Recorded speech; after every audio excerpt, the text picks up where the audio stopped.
Welcome to Watch, Review, Repeat. This is the podcast where two best friends discuss the latest in film and television and then do it all over again the following episode.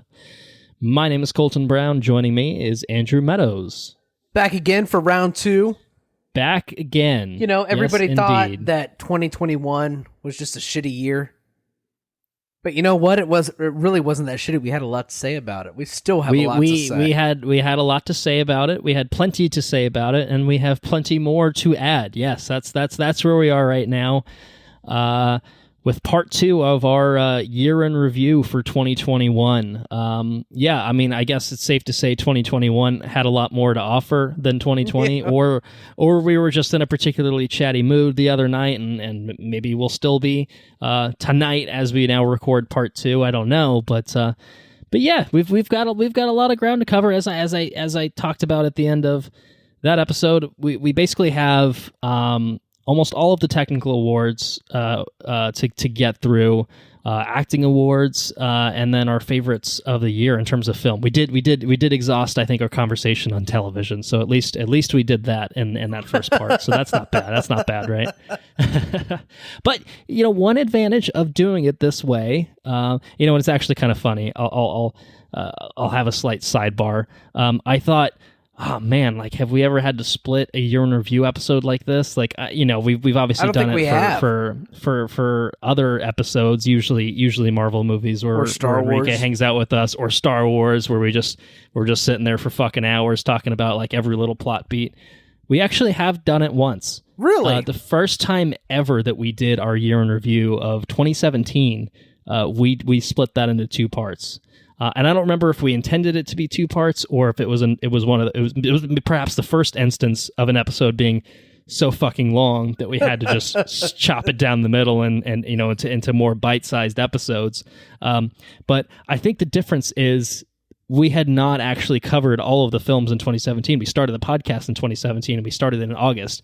So we had missed out on 2/3 of the movies and TV shows, that we would have had an opportunity to talk about in 2017. So I think we probably relished the opportunity to go back and talk about a bunch of films that we hadn't actually talked about.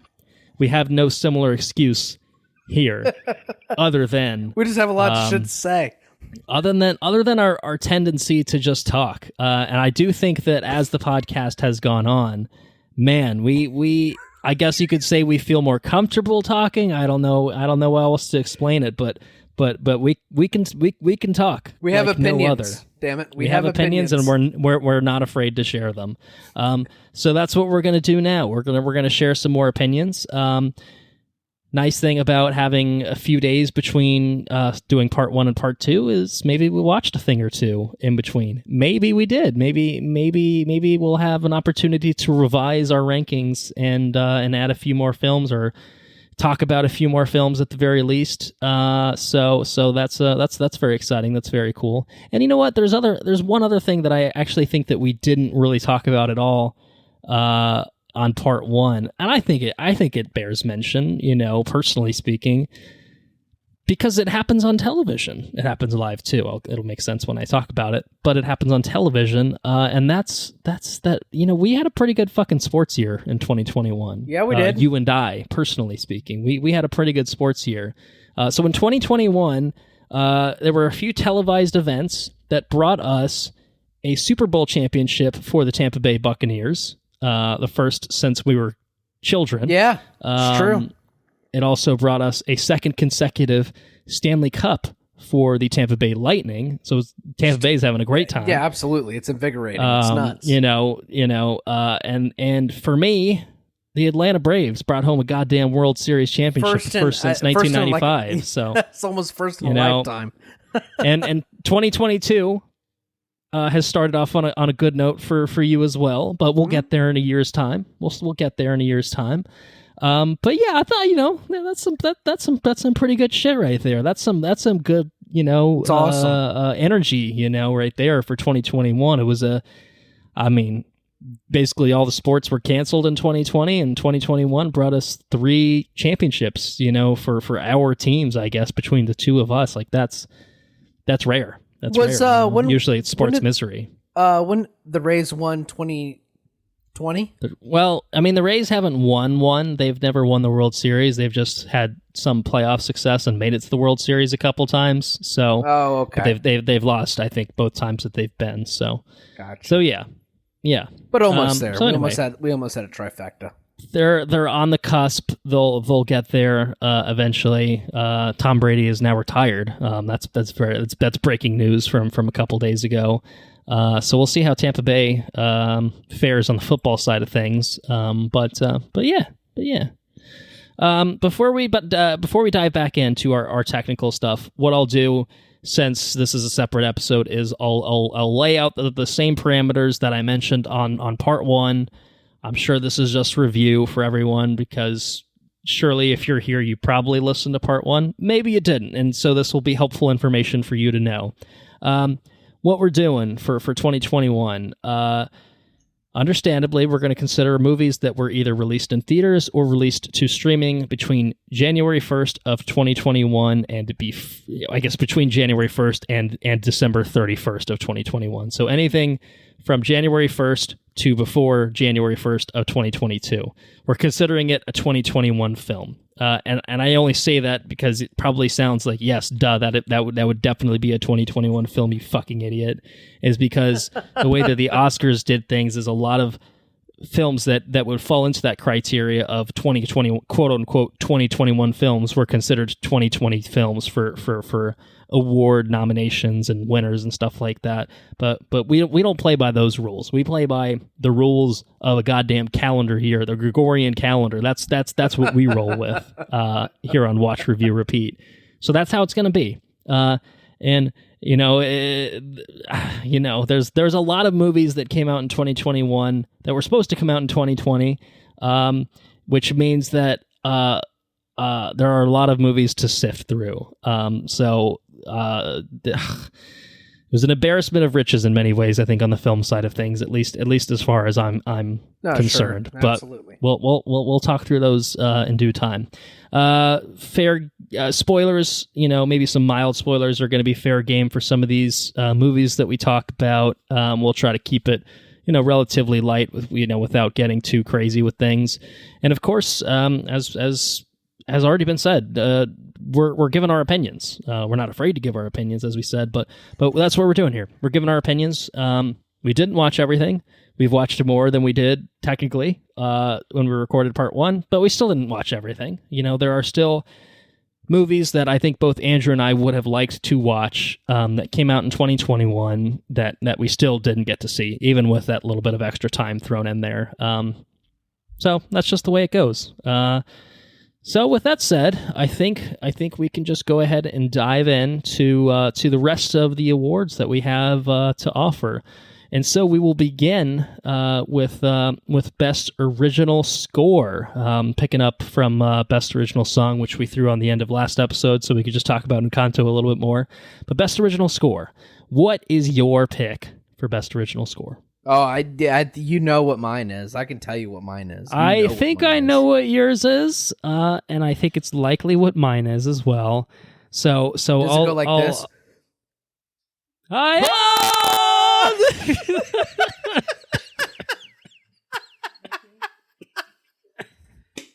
Fuck you, Hans Zimmer.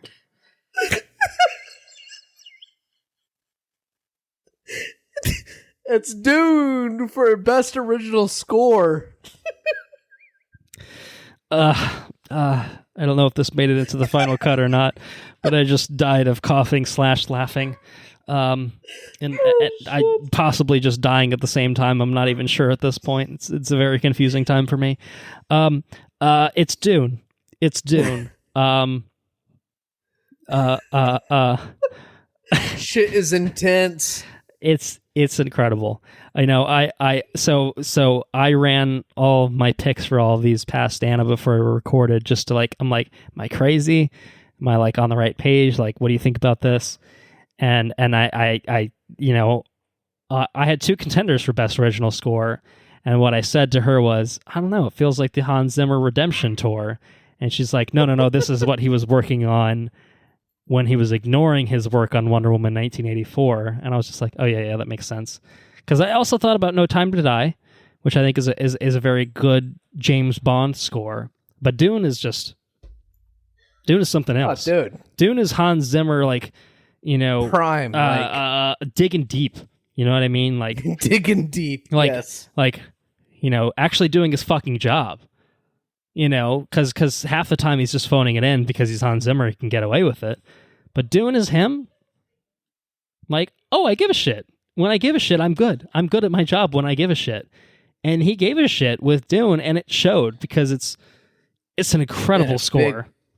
Yes, in a massive way. It's so good. One of the best ones I've heard in Dune is I stand behind this. Dune is a product of it's a sum of all its parts. Yes. It's not the last time we'll talk about Dune. I think we can say that for sure. I don't know what Andrew picked for our forthcoming categories, but I think that Dune's going to come up again. Dune is a sum of all its parts, and the score is a fucking leg, right? Without a score, it's a huge part. You can, yeah. You're going to have trouble standing without a score. Dune right? is the type of score that I've listened to a lot outside of seeing this film. I've now seen the film twice. I've listened to the score in its entirety more than 10 times, I would say.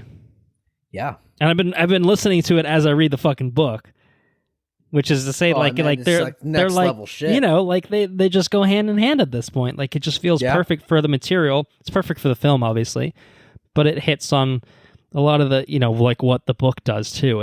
It's so good. It's you've got such a diversity, I think, in terms of the styles and each like the Atreides versus the Harkonnens have a very different sort of feel.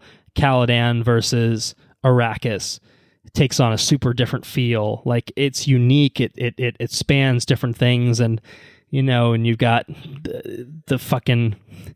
I'd love to see the woman just wailing in studio, to whatever the fuck they're doing to get this, but behind the scenes Blu-ray. Like, I haven't bought a Blu-ray in a long time. I might buy the Blu-ray just to watch. You should orchestrate the shit. I'm sure there's a segment. I actually don't know for a fact, but there's got to be a segment on like what are they doing just for like the design of this film. Fucking going to town. Yeah. Could you imagine orchestrating it? I would look like fucking Johann Sebastian Bach orchestrating that shit. My hair would be all over the place. I'd be sweating. I might have to do it shirtless. You might have to orchestrate it shirtless. just fucking going bonkers. Oh man. Oh yeah. What a job. Could you imagine orchestrating something like Dune? Where you could just that's the life go right there. Ape shit out of your mind and just like live in the fucking music. Yeah. Oh. Yeah.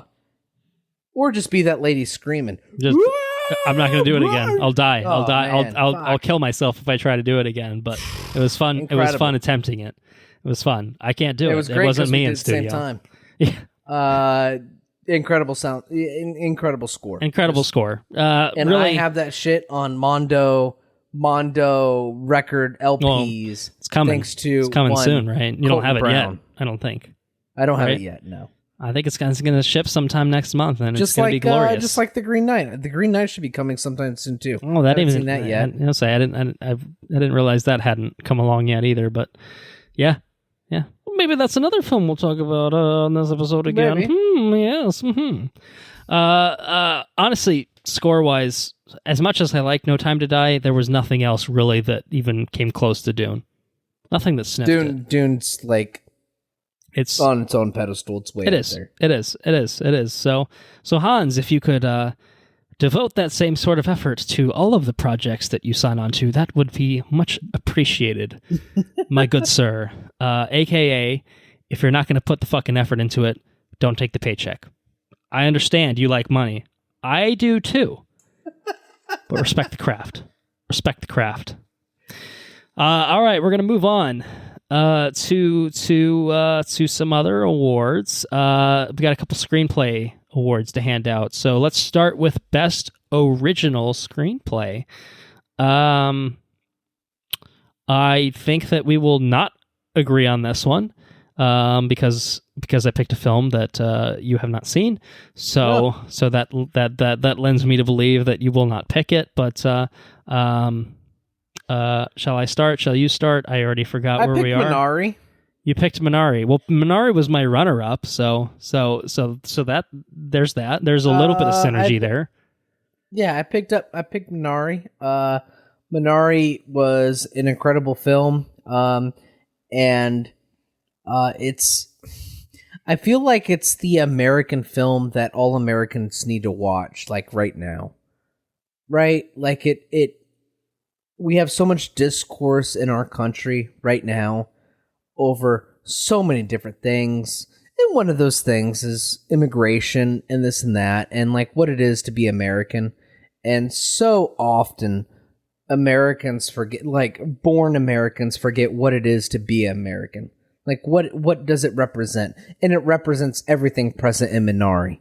And Minari is just an incredible movie. It's so good. And it blew me the fuck away. It blew me way away. Incredible movie. For a lot of different reasons. Like I said, the American thing is a big thing.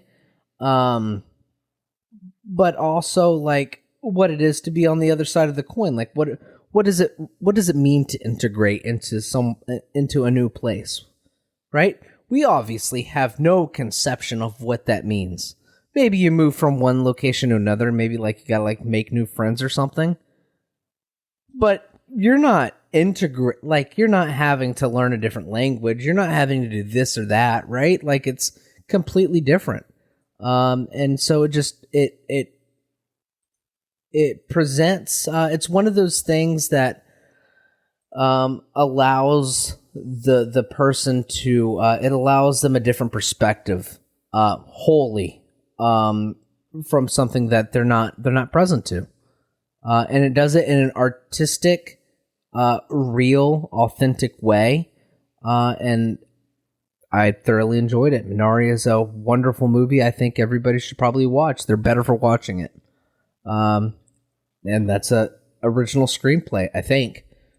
So yeah, I picked it. Yeah, there's a reason I had it as my runner-up. I think it's just it's a really, really beautiful story of, the American dream, it is the quote-unquote American dream, told from the perspective of a Korean immigrant.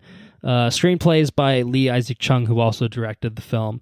It's an incredible film, probably goes without saying, but it's bolstered by a screenplay that really captures really interesting family dynamics of a Korean family in like rural Arkansas. Like that's a weird dichotomy, and it really, really explores that effectively. It's really, really good. But I went with something else. Like I said, something you haven't seen. So not to rub it in your face, but I went with The French Dispatch, a screenplay by Wes Anderson, because it's just a weird, out there, but very clever and creative movie that is divided into segments, and each segment is just kind of a weird, bonkers, out there sort of Wes Anderson thing. And they're all like, it was all equally entertaining. Like, I mean, yes, I like some segments more than others, but I felt like it was kind of Wes's kind of love letter to France, in the same way that like Isle of Dogs was kind of his love letter to Japanese culture. And I think that, there were some complaints that were made about that film in terms of its representation of certain things. But I think that this to me felt like a good, authentic, like I really, really like this culture. I'm just going to make this fucking weird little film. And, I'm Wes Anderson, so I make everything as art house and fucking weird as possible, because that's what I do with my life. But it was really good. It was really fun. It was really entertaining.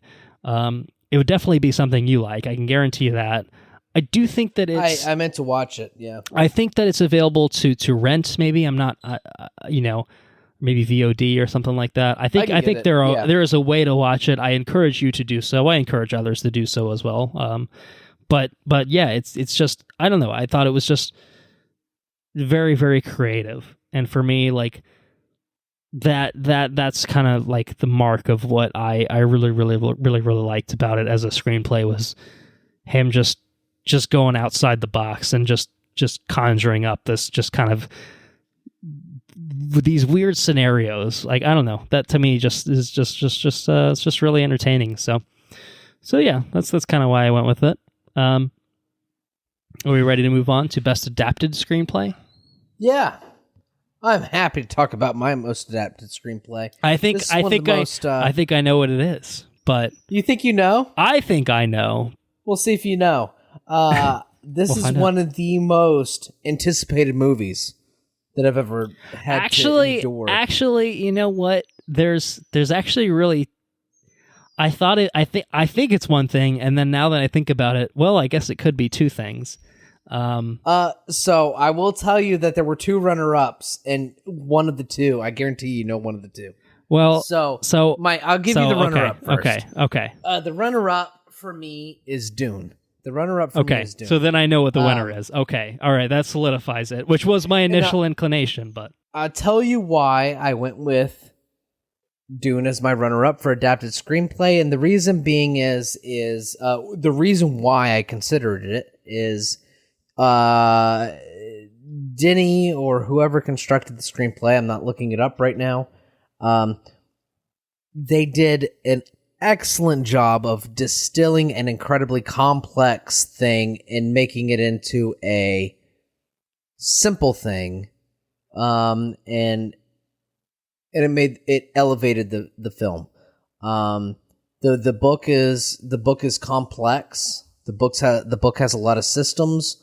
Not a lot of systems. I mean, it's not terribly complex. The book isn't, but there's a lot of content in there explaining. There's a lot of exposition explaining the dichotomy of the different politics and everything else of what it is to be in that sort of world, right? So this movie did a good job of just putting blinders on and let's take the most critical elements of that book and let's distill it into this movie. And there's a lot of respect that needs to be given because you could pull like one thread out or just shed a little less light out on a particular thing and have a hollow movie or have just a shell of something, right? But it did an excellent job of taking the core or the critical material that you need to pull out, and it did a really good job pulling it out. So that's why I think it's a runner-up. Okay. I ended up picking The Green Knight. No, as my best. big surprise! Did that? No, is that your second choice? This is what I assumed that you picked because I did pick The Green Knight as the best I know adapted. you. I know you. You know. I know how you roll. They pulled this movie out of like 1,000 plus year old, however the fuck old it is. 14th century Arthurian poem. Okay, not quite that old, but pretty fucking close. 14th century Arthurian poem, Sir Gawain and the Green Knight. This movie is based on shit thousands of years old. At least 1,000 years old. 1,500 years old. Would you say 14th, 13th century? 14th. So that's not quite, but hundreds and hundreds, we'll say. At least 500 years old. Yes, definitely. More than 500. At least more than 500 years old. Yes. Well, I think the math checks out on that. I'll co-sign that. And man, it's incredible, right? Like the problems of Sir Gawain are present. It's also worth noting, like, the amount of things that they had to pull from is a lot less. I mean, I think it's like a one-page thing of Sir Gawain and the Green Knight based off of the 14th century poem, you know? Like, it's they did an excellent job of making an ancient thing relevant. And maybe that's to the praise of the original content, right? Like maybe it was just like maybe this is just core like human shit. I don't know. But what I do know is it speaks volumes of virtue. It speaks volumes of what it is to be honorable. It speaks volumes of like just the things that it is to be good. And it doesn't matter if it's written 600 years ago, 500 years ago, 1,000 years ago. It doesn't matter. Like it's relevant. They did a good job of keeping the story relevant. They did an excellent job of just, I don't know, man. It's just, it's poetic. The way that they pulled the things out of the literature and put it on screen is poetic. And I can't think of a better screenplay. Like it's just so good. So, Green Knight, and I wanted this shit for like 3 years. Yeah, that's a whole nother thing. But yeah. Well, I thought long and hard about the Green Knight, and actually, I feel a little dumb about it, but I really actually didn't really think about Dune for Best Adapted Screenplay, although I think it's worthy of consideration because I do think it's a really excellent distillation of the book. I'm finally at the point in the book where I've gotten past the end of where the movie. And obviously there are things that have happened in the book that have not happened in the movie that will presumably be touched on in the sequel.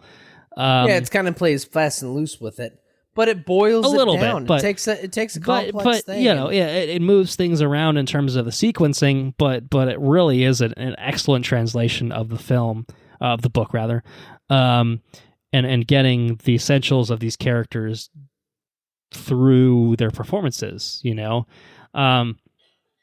But I didn't pick Dune. I gotta stick with what I put on the written page. I have to do it. But I agree with what I put down anyway. So it is what it is. So I didn't pick Dune. I did not pick The Green Knight, although I absolutely agree and understand with everything that you said. What I picked is a little film called Tick, Tick, Boom. Over on Netflix. Seen it yet. I want to see it. Brought to life by Lin-Manuel Miranda in his directorial debut, but the screenplay was actually not written by Lin. It was written by let's me get the man's name right. The screenplay was by Stephen Levinson. And it's an adaptation of a stage musical by Jonathan Larson, who I think I told you a little bit about this whenever I watched the film, but to reiterate that, it's an adaptation of the stage musical of the same name, Tick, Tick, Boom, by Jonathan Larson, who people will probably more readily recognize as the man who wrote the musical Rent. Maybe they've seen it live on stage. Maybe you've seen the music or the movie adaptation, which is basically just the musical. Tick, Tick, Boom is very different. It's not just let's put this musical into a movie and call it a day. It's basically taking the musical, which is basically, and it's as it originally was performed was a one-man show. It was Jonathan Larson telling his story as a one-man show. And it kind of gradually built up from there to have a few more people involved. But this film obviously is not just, let's just Hamilton it, let's just not just film a performance and call it a day or anything like that. Like it's a full-on movie where it alternates between Andrew Garfield as Jonathan Larson, kind of giving this performance as a one-man show, with the actual real-life events and things that inspired the songs that form the soundtrack on it, and stuff like that. But yeah, it does such a great job of navigating, like, going back and forth, I guess. Maybe that's a better way of putting it. Going back and forth between the one-man show where Andrew Garfield is just incredible, and the story of his life, of him basically trying to put the musical of his life together to go from, I'm a waiter at this fucking diner and I don't want to do that because I'm a creative genius, I'm an artist, I'm meant for bigger things. Like, I've got this great idea, if I could just get picked up and have my show made and put on Broadway or even off Broadway. Like, it's a really, really, really, really compelling story. And the screenplay does it so well of having it bounce between the songs and the story and the songs and the story and just intertwining them just so effectively. And then by the end, the story is not the happiest ending, but it's a really, really powerful one nonetheless, I think. And as someone that's a huge Rent fan, to see this kind of context of someone who I've appreciated for making Rent, this is a side of things that I didn't really know about, didn't really understand, didn't really have a huge context for. So it kind of has that extra layer for me, but it's still really fucking good in and of itself. I sound like I'm like tearing up and like getting choked up. It's mostly me because I have to cough. But anyway, Tick Tick Boom, it's really good. So there you go. Gotta watch it. Anyway, best adapted screenplay. I think I've gotten over my coughing fit that I've cut out in editing, I'm sure, again. Sound design. Best sound design. Dune. What do you have for sound? Well, wouldn't you know it? I also have Dune. You have Dune too? I do. What's have the second Dune. One. I think. Yeah. Dune is liable to come up here and there every now and then. Yeah. I mean, I think this goes. I mean, I think part of Hans Zimmer's score bleeds into this category, but I do think it goes beyond that. Just really every aspect of how this film is depicted. Like, to me, I think about the visuals when I think about Dune, but I think about how the world sounds. Honestly, there's probably other things that I could point to. It's a sum of all its parts. It's some of all its parts, but what I think about when I think about Dune is the fucking Sardaukar. Like, that's what I think about, is I won't do it because I would fucking murder my voice and we'd have to stop recording and pick up another night, and I don't want to do that. But like, it's incredible. It just reverberates through your fucking soul when you watch Dune, and anything happens on screen, like whether it's the worm or whether it's just even just like going explosions. Through explosions, going through Caladan, going through Arrakis, like something just is so fucking, it's so good. It's loud. It's loud. It's a loud fucking film. It's a bassy film. To its credit, I think that's awesome. Like, I mean, it's like what Christopher Nolan films strive to be, but they kind of sometimes miss the mark. It's like Tenet. It's just like, what's this fucking sailing scene? I can't understand anyone, but it's fucking loud as shit, so I guess it's got that going for it. This shit was pretty fucking loud, but every sound like almost had an impact.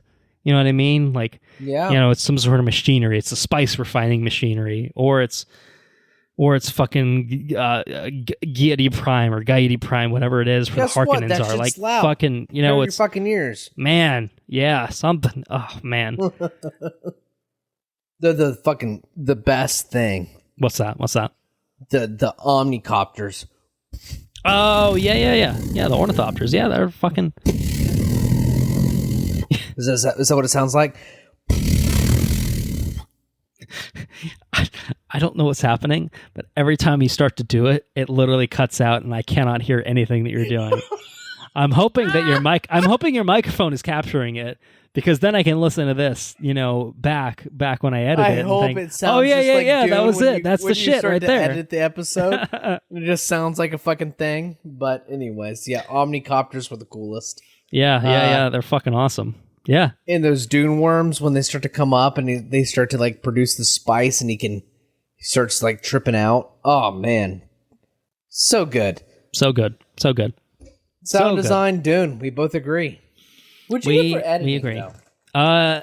Editing. This I will go in a very different direction from you. I had 3 films that I thought about, and I don't believe you'd seen any of them. So, wow. So that makes it stand apart.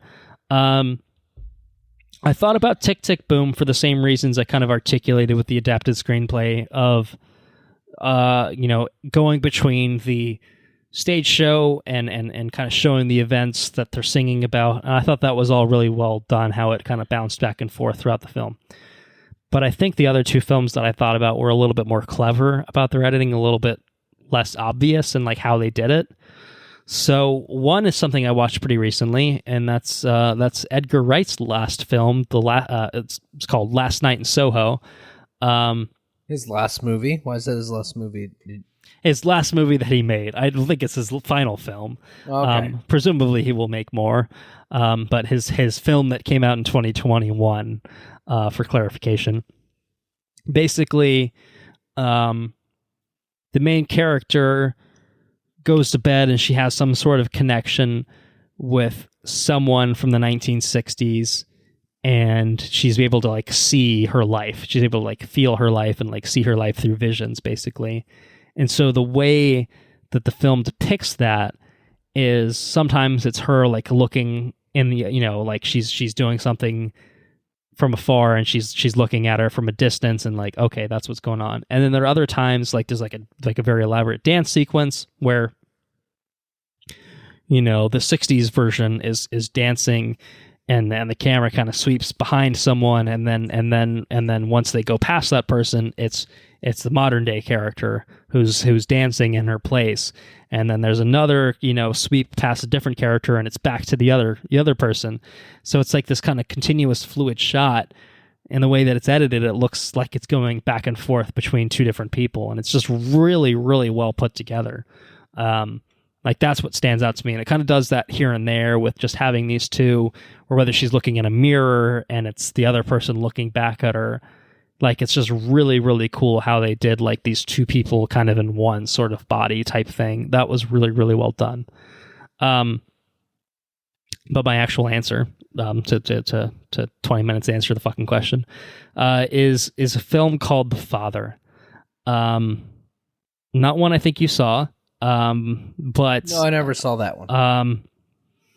It's an incredible film, but I think the editing is what makes it stand apart, because this is another one in a sort of way where it has different characters kind of taking different forms, like different actors playing what is effectively the same character, because we're kind of looking at it from the perspective of someone who is I think within the context of the film, suffering from Alzheimer's, and he can't remember like, okay, who am I talking to here? And so the way that the film kind of depicts that is like he'll recognize someone. He has dementia. That's what it is. I'm looking at his dementia, and he's looking at someone, and then in the next scene they look like someone else entirely, and he doesn't know who they are, but they're the same character, or maybe they're not. It's just the way that it plays with that is just really, really interesting. Like he doesn't recognize someone from scene to scene, and he does recognize someone from scene to scene.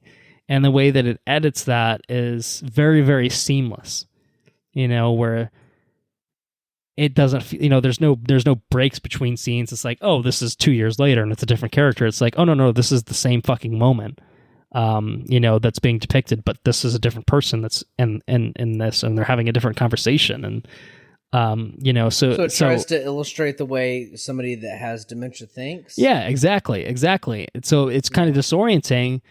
Like as an audience member, you're just like, oh, well, who's this? And this like, well, I'm this person. And you're like, don't you know who I am? Like, well, as an audience member, like, well, no, you don't look like the person I just saw 5 minutes ago. I don't know who you are. You're a stranger to me.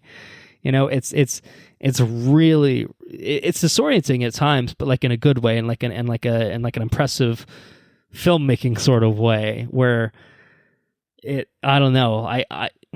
I wish I'd seen this more recently, because I could probably articulate this better. This is one that I saw when it came out in theaters earlier in the year, probably, I want to say April, May. Actually, no, April. I saw this the same day I saw fucking Mortal Kombat. So I know it was in April. So I haven't seen it since April. So I'm trying to articulate this however many months later. But I just remember this standing out, the way that it goes between, like, what time is this happening? Who is this person? Who is that person? Like, it almost feels like a stage show where, like, you know, someone's walking off stage and then someone else walks on at the same time into the same set piece, and they're just assuming the role in a sort of way. Like that would be disorienting, but it's really interesting at the same time. Anthony Hopkins won the award of Best Actor. He did win Best Actor for this. The oldest actor to win that award at 83. Yes. And it's a well-deserved award, as we'll get into later. But yeah, the editing in this is very seamless in the way that it handles that sort of thing. It's hard to convey, but I do recommend that you see this. If this has got to be streaming or at least rentable somewhere. So it's a heavy film, but it's really really really compelling. So definitely recommended for my money. So that's what I had for best editing. That's where I went. So clearly you went a different direction because you know, I had to. I didn't see that movie. But what'd you end up with for best editing? So I went with a little movie called No Time to Die. Okay. Yeah. I think that was a very well edited movie. It had some editing in it, that's for sure. It did have some editing in it. There's a lot of really compelling things that you can slot into best editing. For me, the thing that I think about the most is the long title sequence, or before you hit the title card. The intro sequence was incredible. I think you get a lot of awesome set pieces in this movie. I don't think that the movie's the best by any stretch, but I think that the way that it's stitched together really does stand out. Specifically in the beginning. I think the beginning of the movie is definitely a standout thing. I think it's really good. So, No Time to Die. Yeah. Yeah. I don't have a whole lot to say about it. That's what I picked. Fair enough. All right. Well, we'll move on then to best visual effects. Dune. Is it Dune? It's just Dune. Okay. All right. It's just Dune. You the same? I am the same. I also picked Dune. Obviously, we've had many blockbuster superhero films, but I feel like there's always something about those films that's just like, that doesn't look real. You know what I mean? Like, there's something, there's at least something in there that feels a little bit off, and I feel like that's true of every big superhero film that we got this year.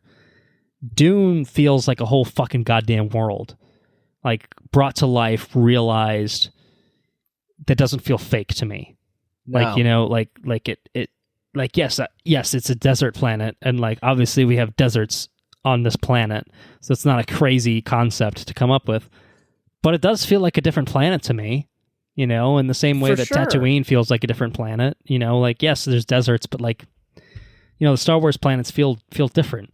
They don't got worms. Arrakis feels different. Like, it feels very well realized, and I think Dune, you know, has so many visual effects in it that aren't like terribly obvious. They're just so subtle. I mean? Yeah, like more than like most of, I'm sure, what was filmed, I think was probably pretty effects heavy. Like, obviously the Thopters are all, I'm sure, all CG for the most part, but I have to imagine pretty much all of how Arrakis was depicted was what's really cool, though? Hit up with visual effects. The Thopter, for example, when the Thopter takes off, they use the same stuff that the Mandalorian uses, the space or whatever. Okay, yeah, the volume or the volume. But what they do is they leverage the color of the palette, right? So they wrap everything in orange or what have you in order to make sure that all the color of the environment is it makes sense. Okay. Okay. There's a lot of like behind the scenes stuff for Dune. There's a lot of care taken to the way that they shot the things that they shot. Yeah. I mean, it's incredible. I just think it stands on its own. It's to me, it's the only effects heavy film to me that I didn't think about. That's CGI. That's CGI. Whereas Spider-Man or anything else, Shang-Chi, like that's a big CGI dragon, or those are CGI Spider-Man flipping around. Like I thought about that. So, or those are tentacles. Those are Dr. Octopus tentacles that are CGI. Thought about that. Dune, I know that they're CGI, but I wasn't thinking about it like while I watched the film. I was kind of enveloped into it. So yeah, best visual effects is it's Dune. All right, I think it's time for us to move on to best production design. Now, I think. So I had an answer for this. Okay, all right. So, did you have an answer for this once upon a time that has now changed? Because I had an answer for this that has changed. So my initial answer was Dune. All right. I figured. I honestly just assumed your answer was going to be Dune for most of these. Yeah. So if you're changing things, there must have been a change of circumstances that's really quite substantial, I'm guessing. So originally it was Dune. And that was a debate between The Green Knight and Dune, to be completely honest. Sure. Yeah. And then it was just Dune. I mean, Dune just blew it away, right? It does seem simple on the surface, just desert. It seems like an easy thing to do. But there was a lot of nuanced things that happened behind the scenes on the production of Dune in order to achieve what they achieved visually. And it's just a testament to the filmmaking that went into that movie. It's fucking nuts. It's so good. But I did catch Guillermo del Toro's Nightmare Alley. Oh, impeccable reading of the name, by the way. It's the only one. It's the only one I ever get right.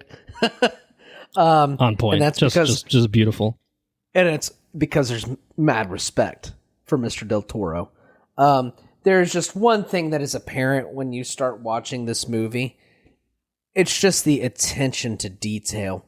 There's so much attention to detail in every frame of his movies. Doesn't matter what you watch. Every single movie of his, there's just every film just seems to be a work of passion.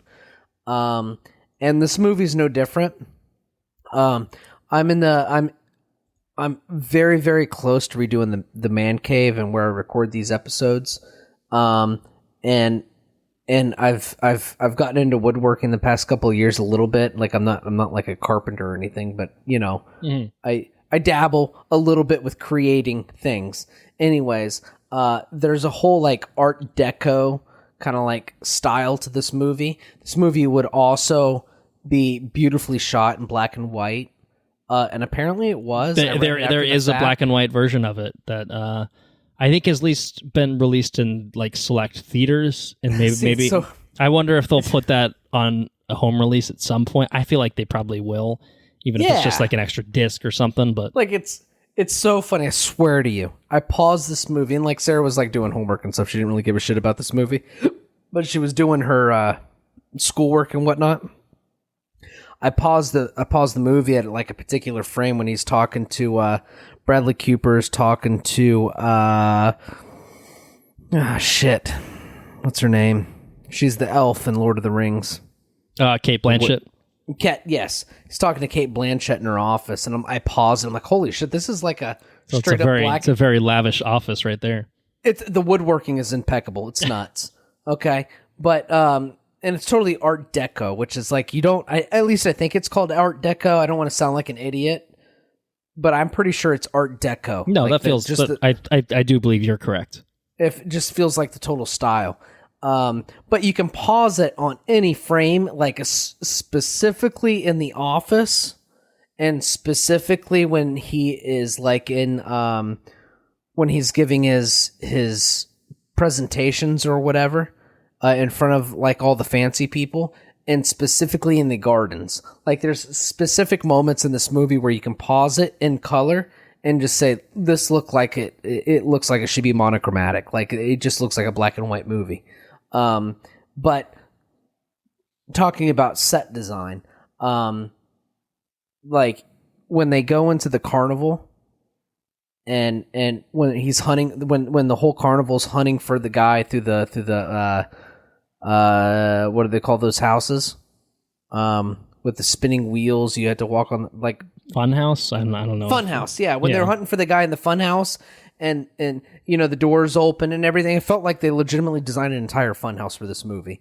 The office of Cate Blanchett, just the level of detail in every particular portion of this movie is just outstanding. It's fucking nuts. It's so good. So, anyways, not to meander, but best set design or production design, I give to Guillermo del Toro. Yeah, set design, production design. I think it all is kind of all together in the same category. Yeah. I think there. Yeah. Well. Man, you have me recontemplating things on the fly. I don't know what to do. Yeah, I mean, Nightmare Alley is one of the films that both of us saw, and that break between recording part one and now resuming our coverage of 2021 tonight. And yeah, I mean, I think this is really, I think, the category where Nightmare Alley makes its presence known. Not to say that it's deficient in other categories or anything like that. And maybe it's not the last time we'll talk about it, but if I could say anything, the score in this movie is absolutely incredible as well. But it doesn't take away from Dune. It's not. I mean, it's right. It's not that Dune score. Yep. But yeah. I mean, I had before seeing Nightmare Alley, I thought about 3 films for production design. I thought about Green Knight, which you mentioned as well. I just think I think it had a really interesting depiction of the world as seen through the Green Knight's journey from kind of the town to like the round table with King Arthur and Guinevere, and going to the Green Chapel eventually. Like all of that was really, really fucking well done. Like really interesting stuff. The other one is one that I talked about, I think, for best editing which was The Father. And it's a bit more simple in terms of production design, in that it's a more limited scope, where you're not talking about like a fantasy setting, you're not talking about building fucking planets the way you are with something like Dune. But the way that the sets particularly are built to have actors coming in and out and kind of deliberate confusion, it feels kind of stage like, but in a really, really compelling way. Yeah, I mean, I think I did pick Dune for best production design before we started recording, but I was just gonna say all the same things I said for why I thought Dune had the best visual effects. And so I think because I think Nightmare Alley has a bit more practicality behind everything compared to something like Dune, which is extremely effects heavy and bringing everything to life. Yeah, I'm gonna agree with you. I'm gonna change my pick on the fly and say Nightmare Alley, I think, is worthy of recognition for best production design, and I think that it's gonna take the cake for me as well, because it is also practical. Everything is practical. Everything is practical. It's I'm sure it's hand built sets and very little in the way of visual effects. At least maybe some effects to accentuate, maybe like the rain and stuff like that is maybe visual effects on top of things. But it looks and feels very, very real, and I think it spans at least like 3 different really, really diverse yet still interesting settings. So you got the carnival setup, you've got there's like a hotel kind of setup, you've got like the office setup with Cate Blanchett's character, and then there's like this mansion type setting with a character that is heavily involved towards like the third act of the film. And they're all equally beautiful. I mean, like the carnival stuff for me was like really that might have been like my favorite, because I just think that's a really, really interesting setting to be played with. But the other ones were like just astonishing to look at. Kate Blanchett's office more than anything. I mean, like her office alone was just like that. Maybe that's the moment, like when you first go into this character's office, you're just like, shit. This is what we're into. Maybe this is that. It's the same sort of shit that we saw with The Shape of Water. With Guillermo del Toro, like he's a force to be reckoned with from definitely from a production standpoint, certainly from a directorial standpoint as well. But yeah, I mean, like it builds so much.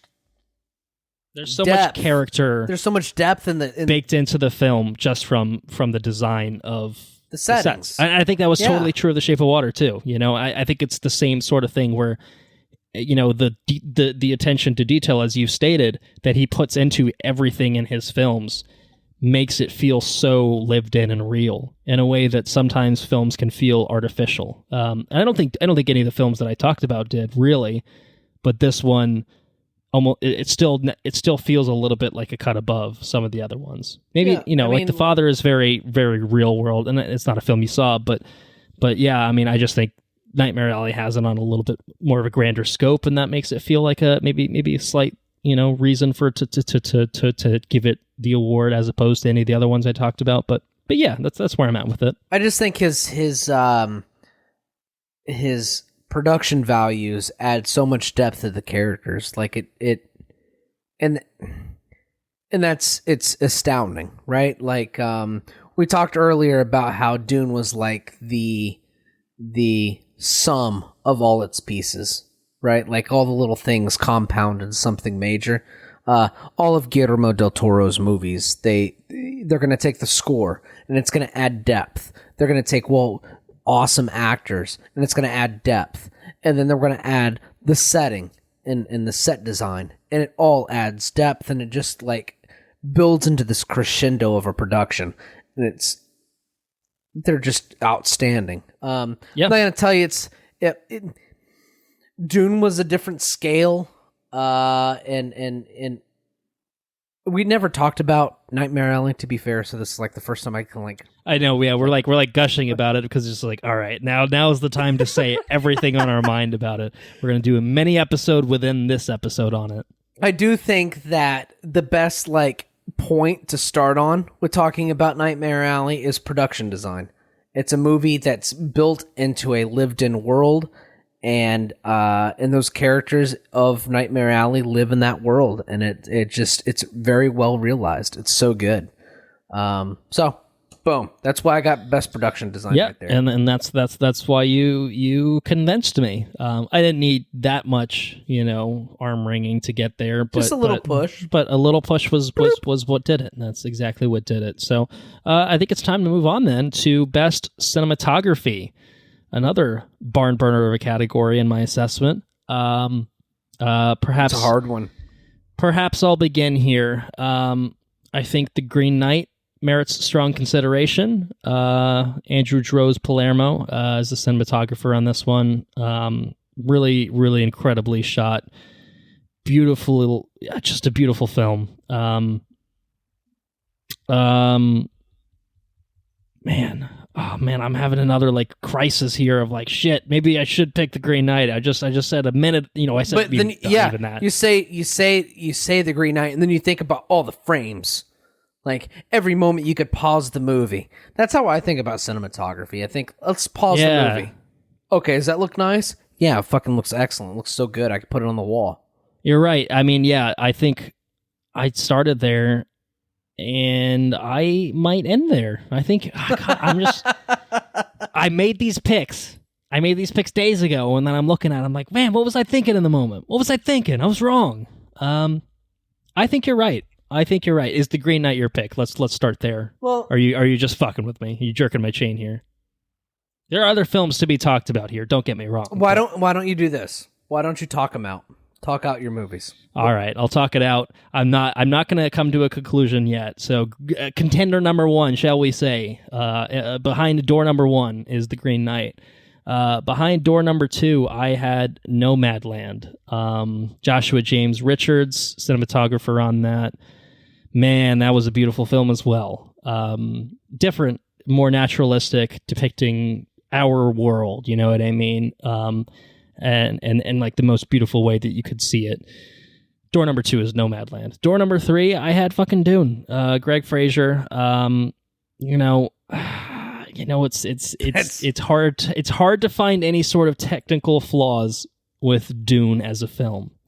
I think narratively as a film it works for me a lot, but I think that, I think there's a conversation to be had about whether Dune works for you on a narrative level. Sure. I don't think there's a conversation to be had about whether it works on a technical level. Yeah, technically it's a fucking there's just no doubt how much work was put into Dune as bringing that film to life. If anybody ever said technically this movie's I'd call you you're a fucking idiot. I'd like what? Correct. So I have those 3. Honestly, you chuck Nightmare Alley into the pile too at this point. I think from a cinematography standpoint, I think the production design for me is where it stood out more than the cinematography itself. But that's obviously not to say that the cinematography was anything less than stellar.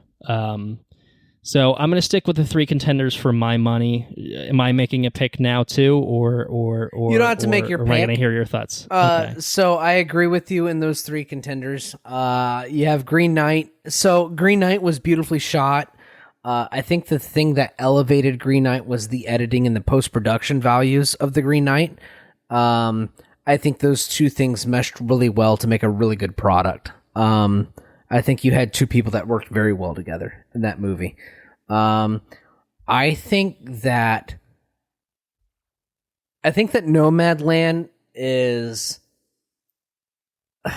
So you take. This is gonna sound. I'm gonna sound like an idiot, but I'm gonna say it. So you take the Green Knight, and the Green Knight is. You're taking somebody really talented with a camera, and you're taking somebody really talented with a computer, and you're putting the 2 together. Right? And they make something really fucking cool. And it's awesome. Nomadland, you're taking a really good photographer and telling a story. I think that if you took a nature, just a nature photographer, and hey, we're gonna have you shoot this movie. Do what you do. I think that's what you get. I think you get Nomadland. And then Dune is.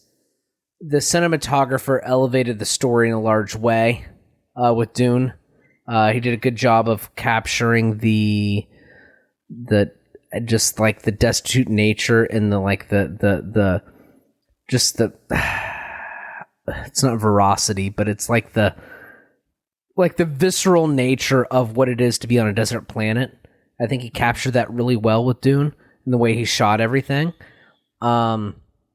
But my pick, and it's because I couldn't really put it in a lot of different places in this year's worth of movies, my pick was Nomadland. I think Nomadland was a wonderfully shot movie. It depicted just the natural elements of America.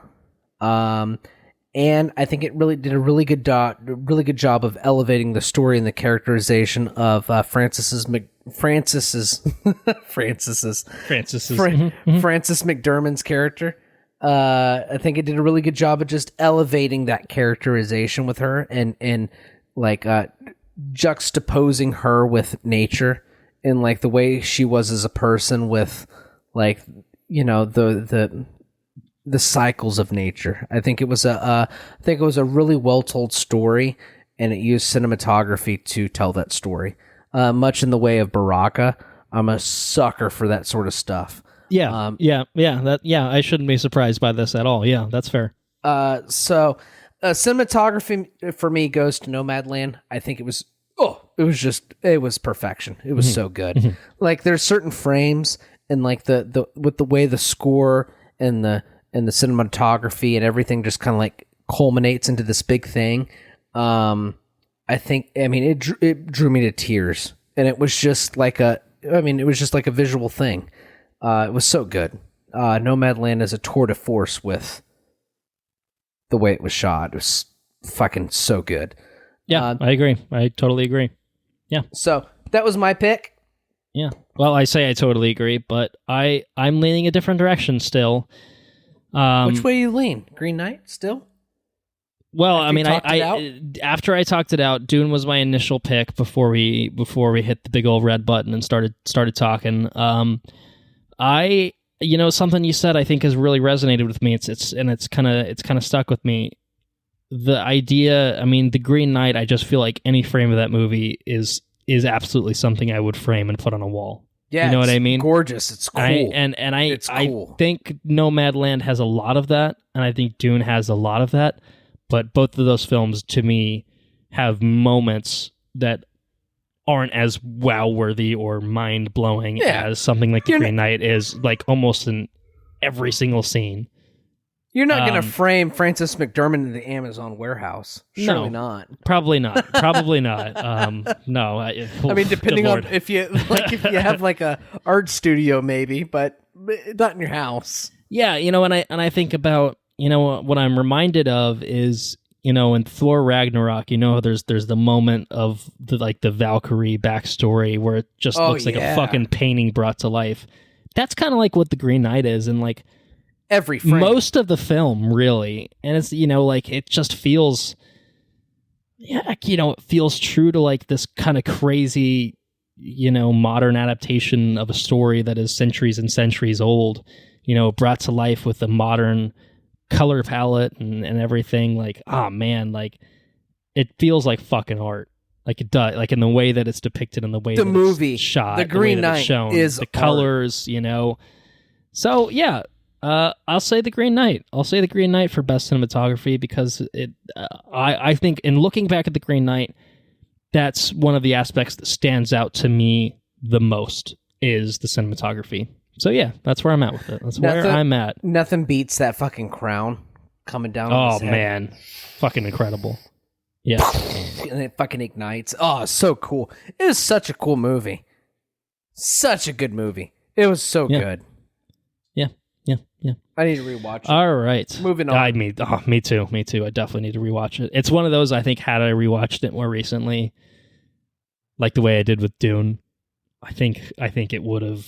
Maybe it takes more slots. It would have played better, I think, overall. There's a little bit of recency bias with some of these. What happens every year. But yeah, I as long as a film has enough impact on me from a single viewing, even if it was months and months ago, that to me means something went right. Something was good about it, so the Green Knight, thinking about it, the cinematography is what stands out to me. But yes, let's move on to Best Director. Another category that is pretty fucked. But I want to hear your thoughts on who the best director of 2021 was first. That way I don't feel too bad about so dragging this out. My favorite there's people that come to mind just based off of the impact their film had, right? But I think if you boil down the role of the director, I think that it has to be Denis Villeneuve or Denis Villeneuve. Denis Villeneuve or Denis Villeneuve. Dennis Villeneuve, right? But Dennis was not a menace behind the camera, is what you're saying? Denis Villeneuve, right? He has to be commended by taking a star-studded cast, taking the raw material of what is Dune. Like, if you've read the book, you know how convoluted and just packed full it is, worth of shit, and distilling everything into this crazy fucking product. Like, I mean, it's beautifully shot, it's well acted, the score is incredible. Like, I mean, it's a perfect fucking storm. And without the right person directing this sort of project, you could have had the 1980s version of Dune or whatever the fuck it was. And you know what I mean? Right. David Lynch is an incredible director, but he still made that Dune film. Exactly. And it's as bad as it is. And it's because you're unable to capture the tempest. Like, you have to distill it. You have to refine the raw material in such a way with all the moving pieces in order to make it work. And without that correct person, it just turns into a shit show in one way or the other, right? Like, if there's one disconnect, if it doesn't become the sum of all its pieces, it kind of it's a house of cards. It kind of falls apart, right? Right. Yeah. I mean, if your score is disconnected, yeah, you're not connected. It doesn't feel right. If it's not shot right, you don't feel right. You know what I mean? It's such a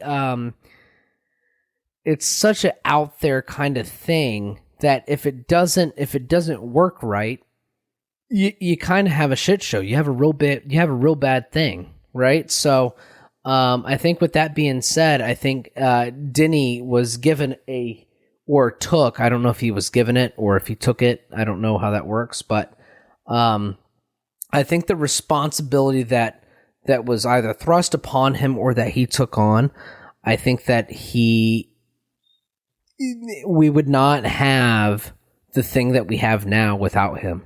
And I think that we have a really good thing. And it's impactful. We're looking forward to sequels to this movie.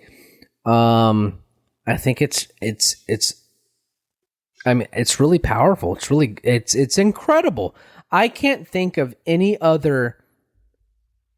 I mean, I guess maybe like Lord of the Rings. Like, it's up there with Lord of the Rings, right? And I don't think Peter Jackson is Denis Nueve, right? So, I mean, you started talking about kind of what it takes to bring a project like this together, and the first thought I had was Peter Jackson's work on the Lord of the Rings. Yeah, of just taking this crazy epic and somehow making a trilogy, a long trilogy with long films.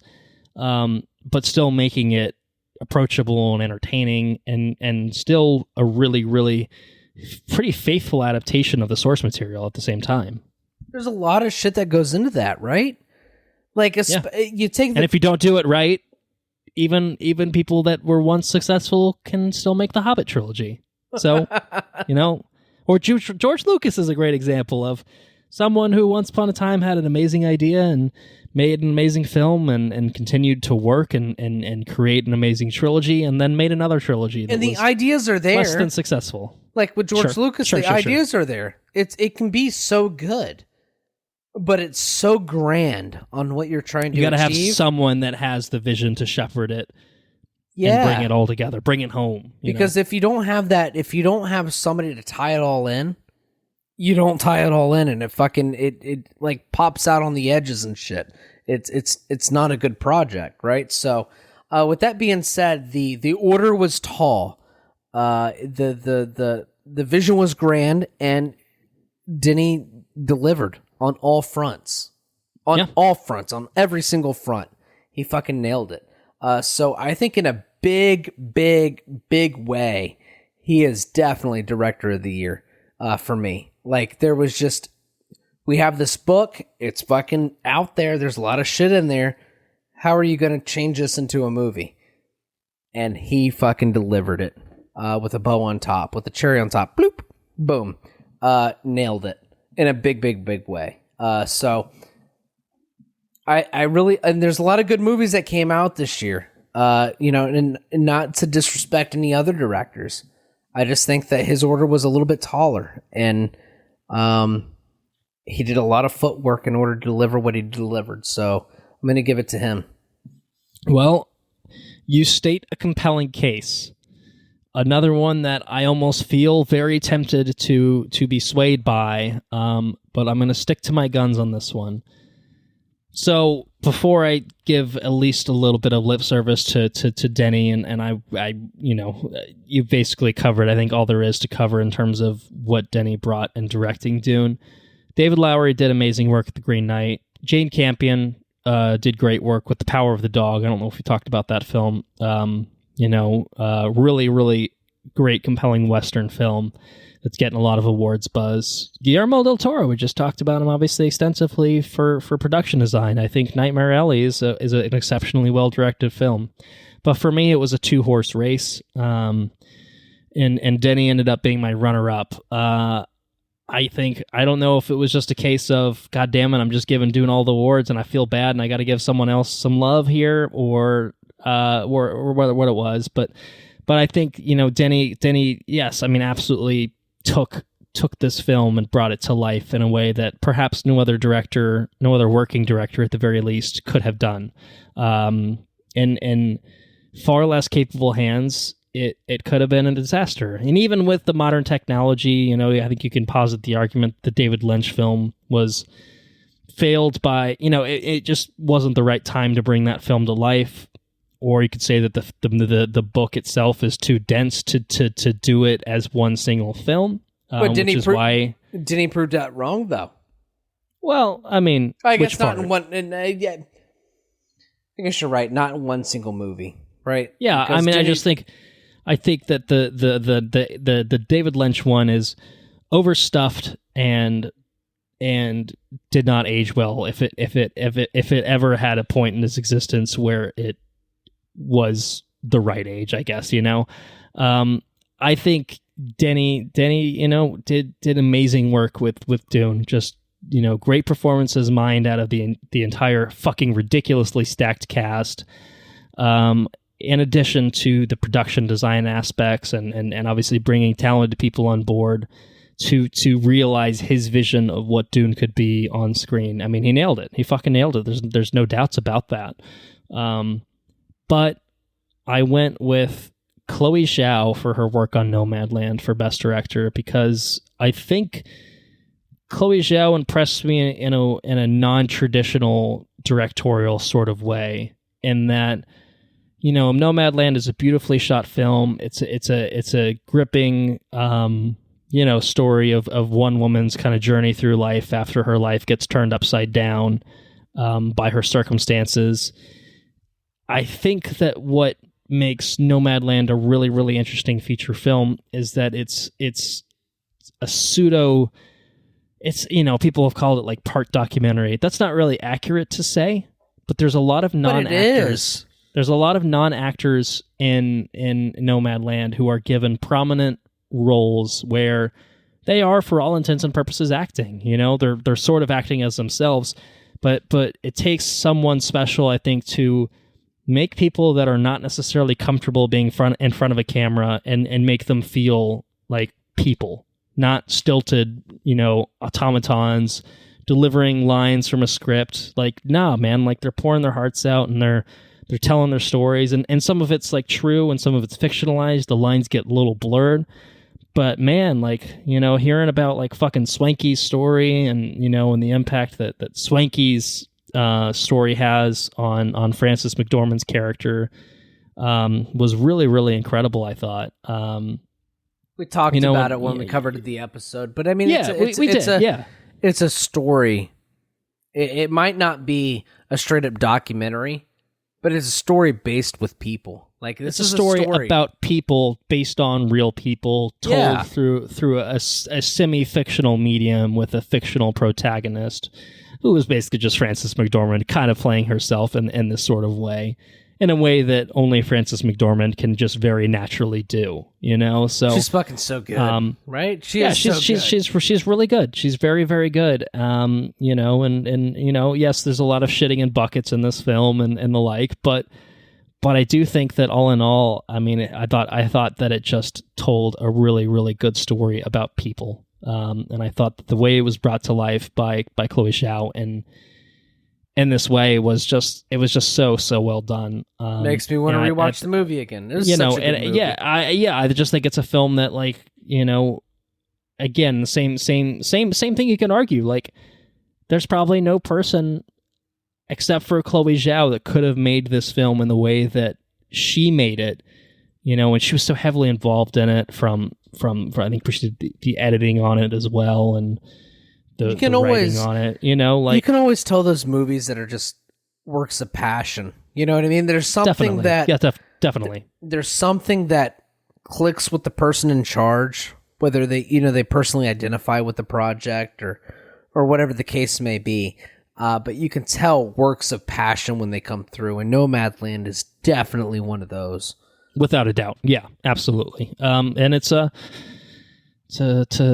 steal an Andrew phrase, I think it's a tour de force in terms of directing. I think it's a tour de force in terms of directing. But you have to pick one.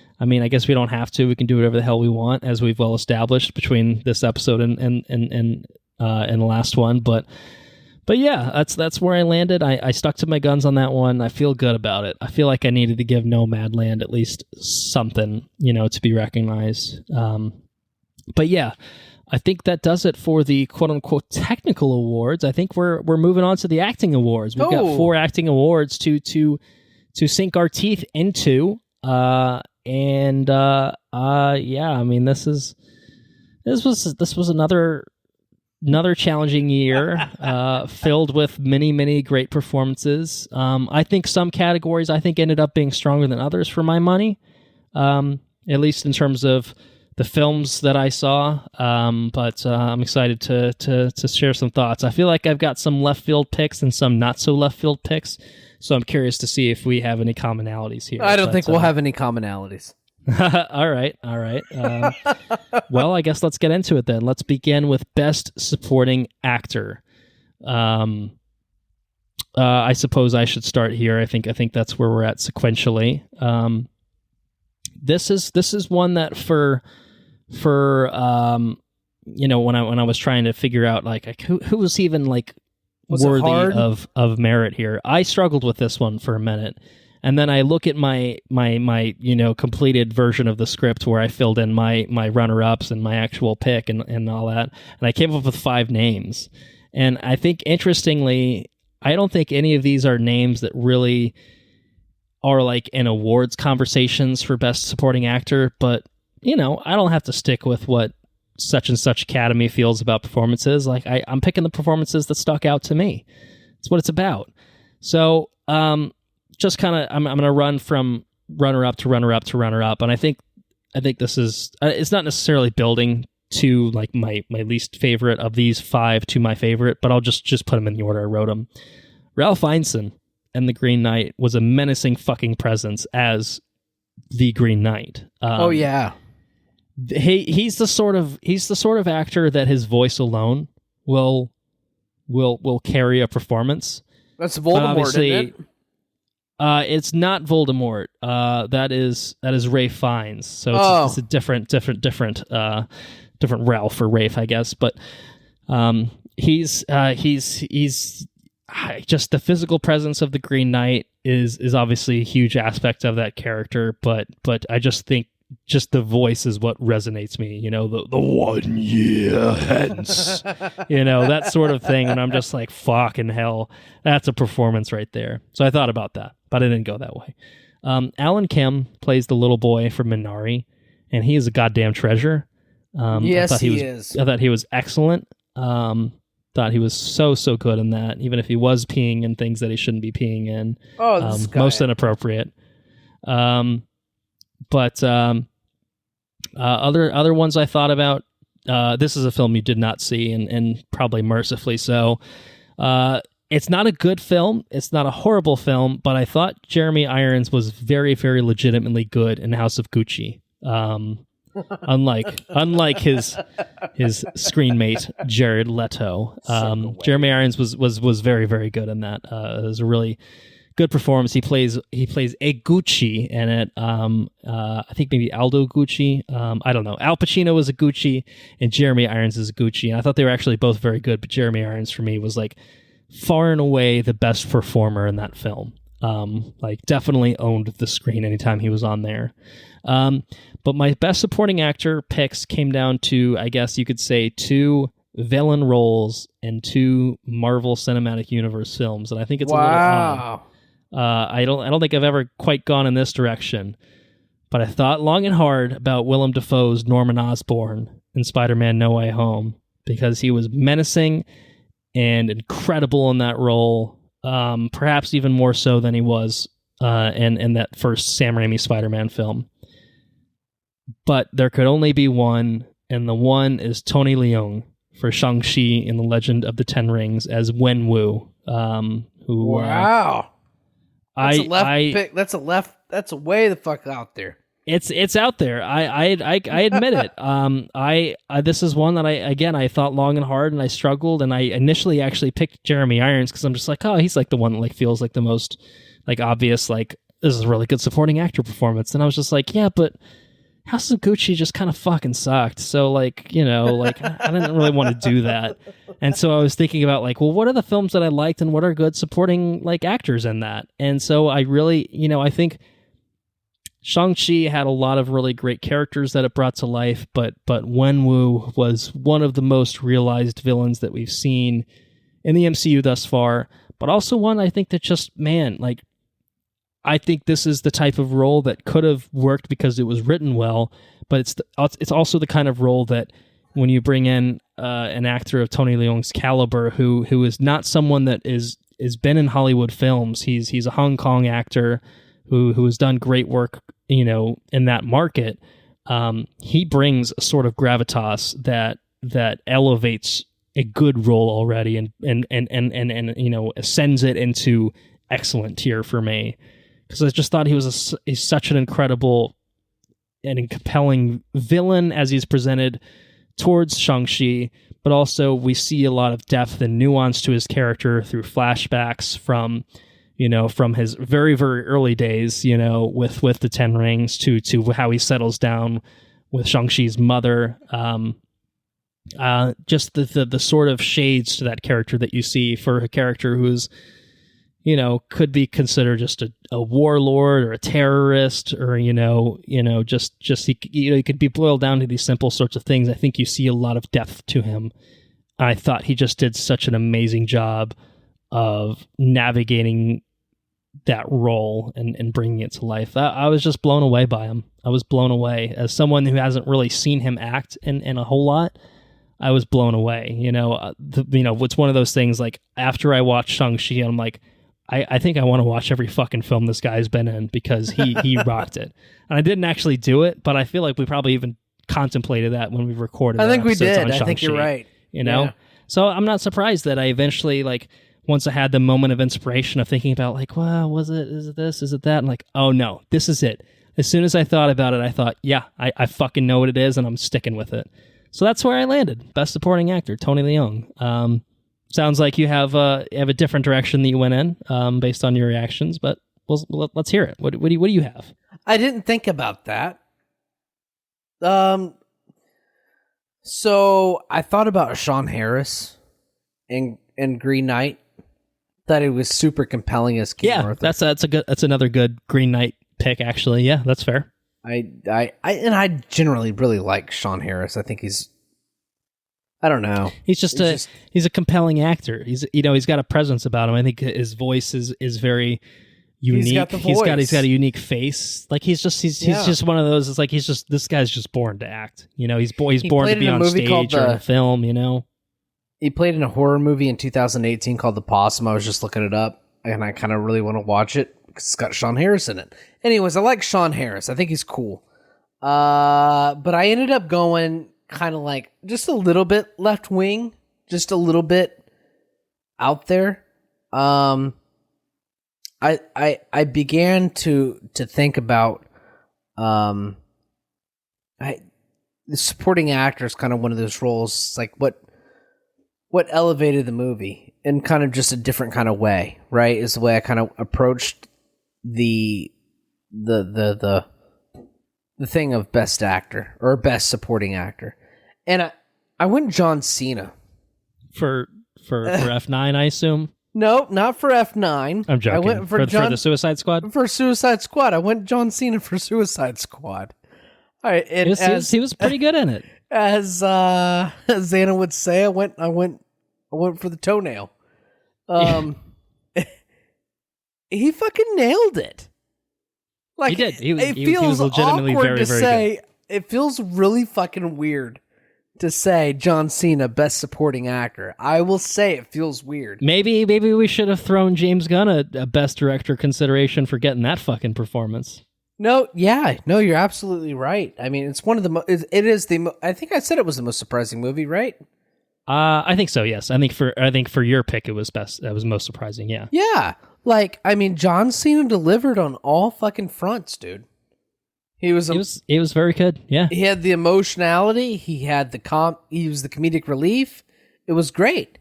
He was excellent on all fronts, and not only like, yeah, you delivered a good performance, but it's not only that. Like, what were your performances before, right? What were you given before, right? So you were given this before. The performances that you've given before were here, and this is where we're at now. And you've come. I'm not going to say that you've come a long way, but maybe it's because you were given more. I don't know, but you were here before, and you're here now, and it's a big leap. It's a huge leap. And especially, he carried the fucking movie in a big way. Big way. Yeah, totally. But I think it's even more stark because it was, 3 months between F9 and the Suicide Squad?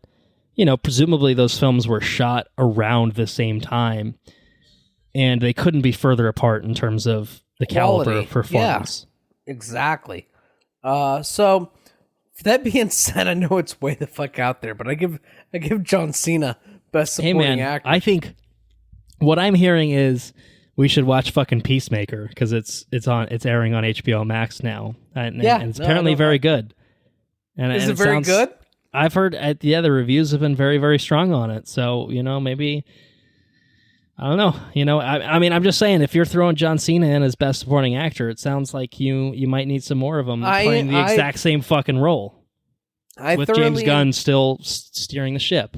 I thoroughly enjoyed John Cena as best supporting actor. Thoroughly enjoyed him. And it feels really fucking weird to say. Hey, man. If you have that gut instinct and you feel it and you know it in your heart, you just got to go with it. Yeah, so I go with it. Best supporting actress. Yes. I had a lot more contenders and probably more obvious contenders in this category. But I still ended up going with what I would consider a non-traditional winner. I feel like I started, actually. Maybe you should go here. Maybe you should tell me who you went with. So I went with Yeon Yu Young? Yes, for Minari. That's who I went with. I went with the grandma.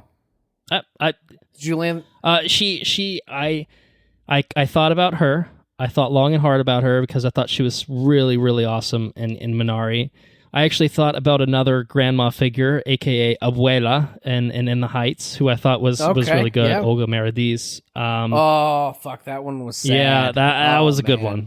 That's just like a quintessential supporting performance. Grandma. Who is the emotional anchor and heart of that film? You know what I mean? Like that Washington Heights revolved around fucking Abuela. So Abuela's impact is felt throughout that entire film based on her role in it. And that was a great performance. So I thought about, man, like I'm just like, all right, I'm just going to give all the grandma performances my consideration. I also thought about Dominique Fishback, Judas and the Black Messiah. She played Fred Hampton's lover.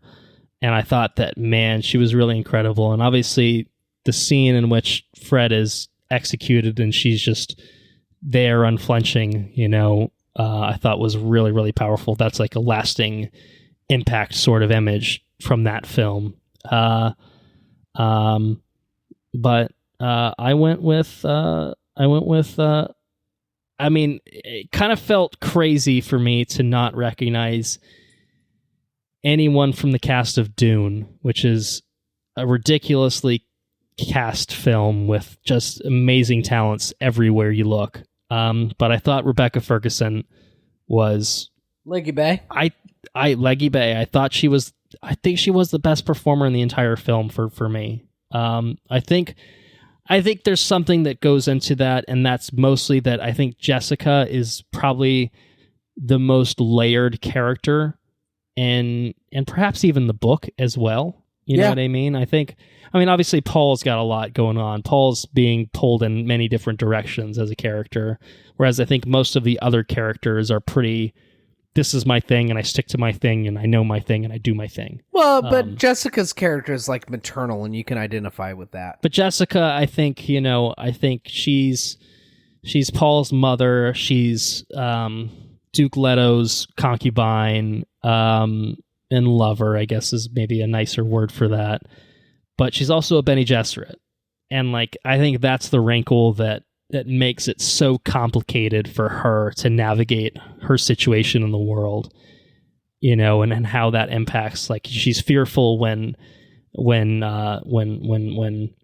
Paul, has to go talk to the Reverend Mother. She's there's so many layers, I think, to that character, and I thought that Rebecca Ferguson just nailed every single one of them. Like she.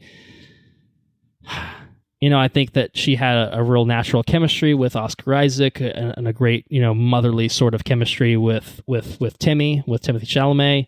But I think that, she was also incredibly powerful and commanding when she needed to be, when she's, in a situation where she's using the voice to work her way out of a situation, when she's, up against the Fremen, I guess, and put in precarious situations with them. Like, I don't know. I just thought that there was so many aspects to that character in reading the book, and kind of, the book gives you, the thoughts of characters in a way that the film doesn't really do. But at the same time, I felt that Rebecca Ferguson realized all of those emotions that you read about and you see the description of when you're reading the book.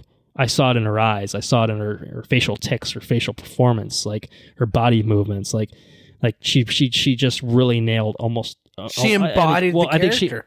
She embodied it. She nailed every aspect of that character as you would have wanted it to be depicted from the book. And I think that that's not true of every character in Dune, because some of it had, some of it got lost in translation. And even if you have you don't know the book, even if you've never read the book or anything else, she still has the presence of a stoic maternal character who is walking the lines between like her responsibilities as a Bene Gesserit and responsibilities of a mother. You know what I mean? And it's she's got Jessica is an incredibly awesome character in the film and in the book.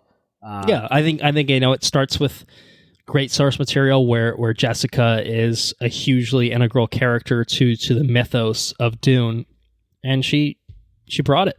She brought it. She did everything she needed to do to bring that character to life. So I was just really impressed. I'm a big fan of her anyway. Yes, that goes without saying. But man, I just really was impressed with her. I think she's had performances where she's been good, but not blowing me away. This was not one of those. This was one where she surpassed my expectations. I feel like, everybody in that movie blew me away. Yeah, I mean, everyone was really good. Everyone was cast really well. I just think that, if nothing else, this is the case where this character has so much depth as well that helps lend for a better performance than some of the others. I agree with you.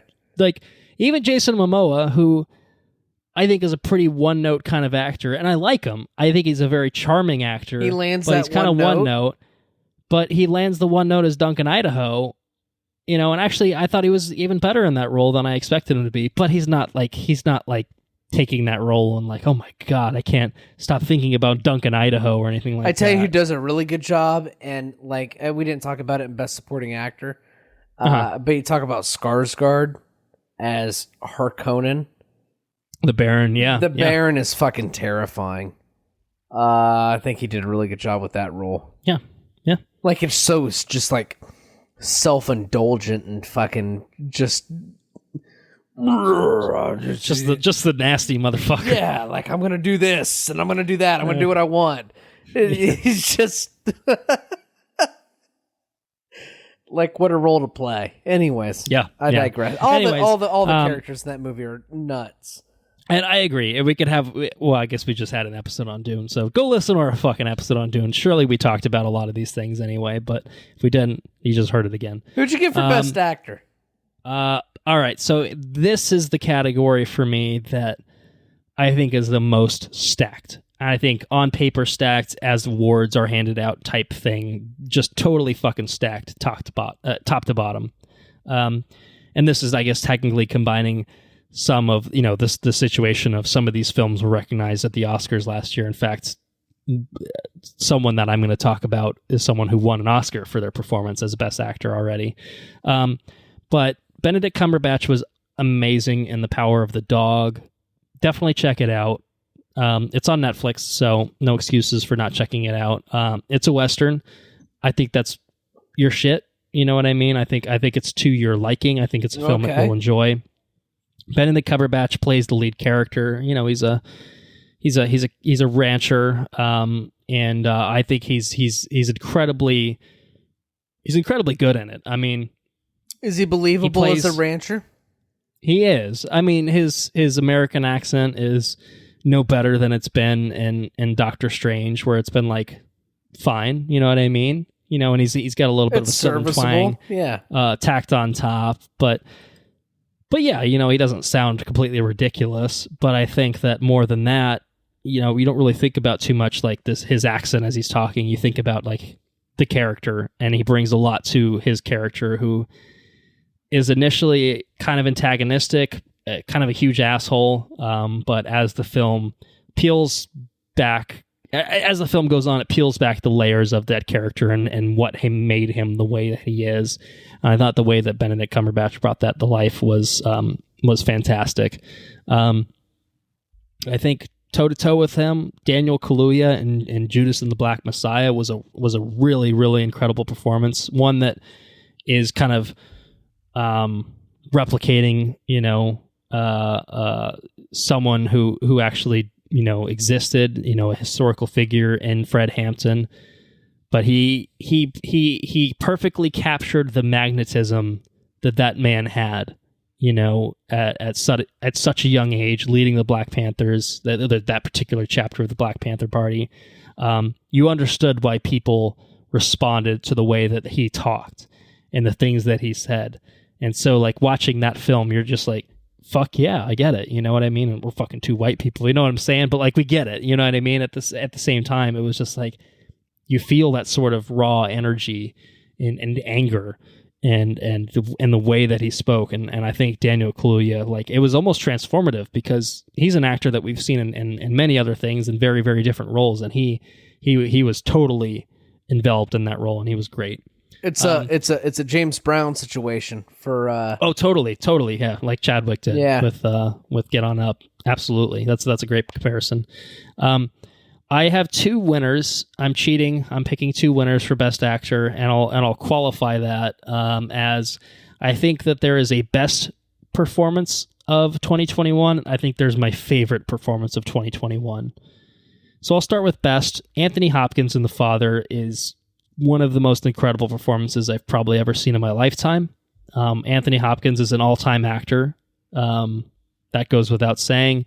He's consistently great. He's obviously won an Oscar for his very brief but powerful role as Hannibal Lecter in Silence of the Lambs. He also won an Oscar for his role here in The Father, which I think was a great upset, because the Oscars just assumed Chadwick would win for Ma Rainey.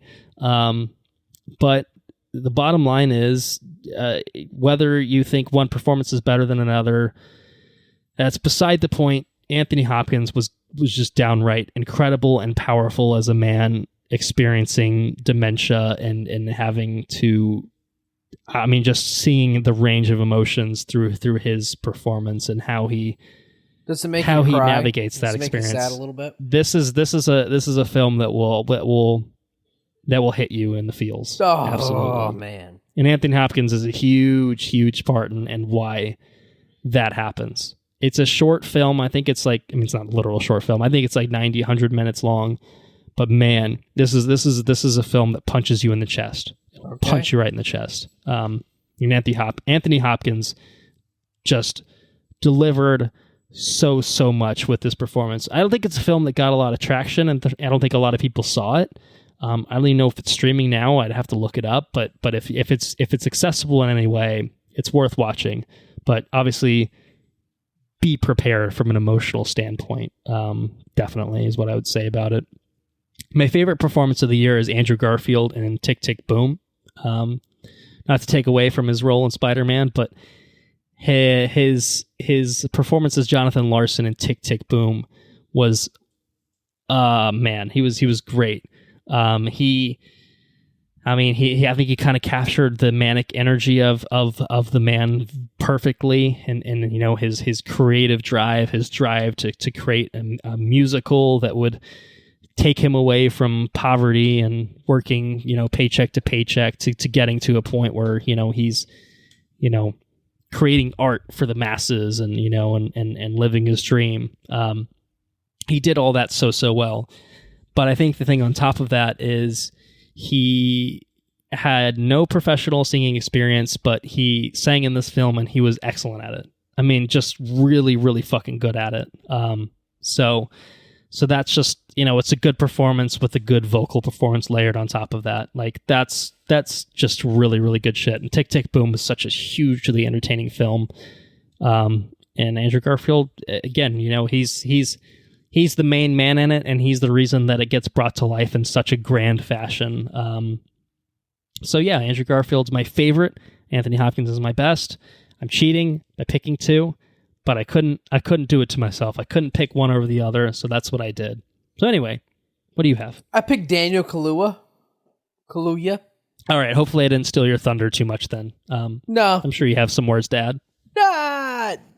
He, you know, I mean, both, you know, him and Chadwick embodied people that were before my time. But their presentation of those people seemed incredibly authentic. And I would say that if somebody were to present that movie to me as a autobiographical movie or just a historical movie, historically accurate movie, I would believe it. I think I think it was a transformative role, and I think that he felt like I don't know, it was just such a well acted thing. It felt like that's who that person was, you know? Yeah, I mean, it really felt like he just was Fred Hampton. Like it felt like we were watching Fred Hampton talk. Yeah, exactly. Brought back to life, you know, like crazy. Exactly. So for that reason, that's why I picked him. All right, well, very good. One more acting award to hand out. It is the Best Actress Award. Yeah, I mean, this one, I feel like usually is one of the most stacked categories that we come across, and I didn't feel that was the case this year for me. But I'm willing to hear. Well, I'm going to hear. I want to hear what you thought about for Best Actress, because I had one pick. I struggled. Okay. I had one pick. I feel like I kind of know who it is, but maybe you'll surprise me. Maybe I'll surprise you. I picked Frances. Okay, no, I'm not surprised in the slightest. I kind of expected this, but yeah. But wait, you're not wrong. I don't think anybody knows me better. I did think about Frances McDormand for this category. She embodied a type of person that I deal with all the time. Yeah. And that was one of the biggest things that I identified with this movie. There's not a whole lot of movies that I just, like, with my walk of life, I identify with. And I identified with Nomadland. And she, in a huge way, represents a lot of people, a lot of retirees that are just kind of forgotten about and kind of just doing their own thing. I mean, it's a way of life for a lot of people. And I interact with a lot of those people on a daily basis. And and like I said, it was one of the most impactful movies that I've ever seen was Nomadland. And like on an emotional level, right? There's entertaining levels and everything else, but like on personal, just like the personal things that I see and I interact with on a daily basis, she embodied the role of somebody that I would interact with on one of my 6 days a week. So yeah, I can't think of, if they made a car lot movie like about selling cars, maybe I'd identify with somebody like that. But short of that, Zephyr Hills is full of people like Frances McDermott in Nomadland.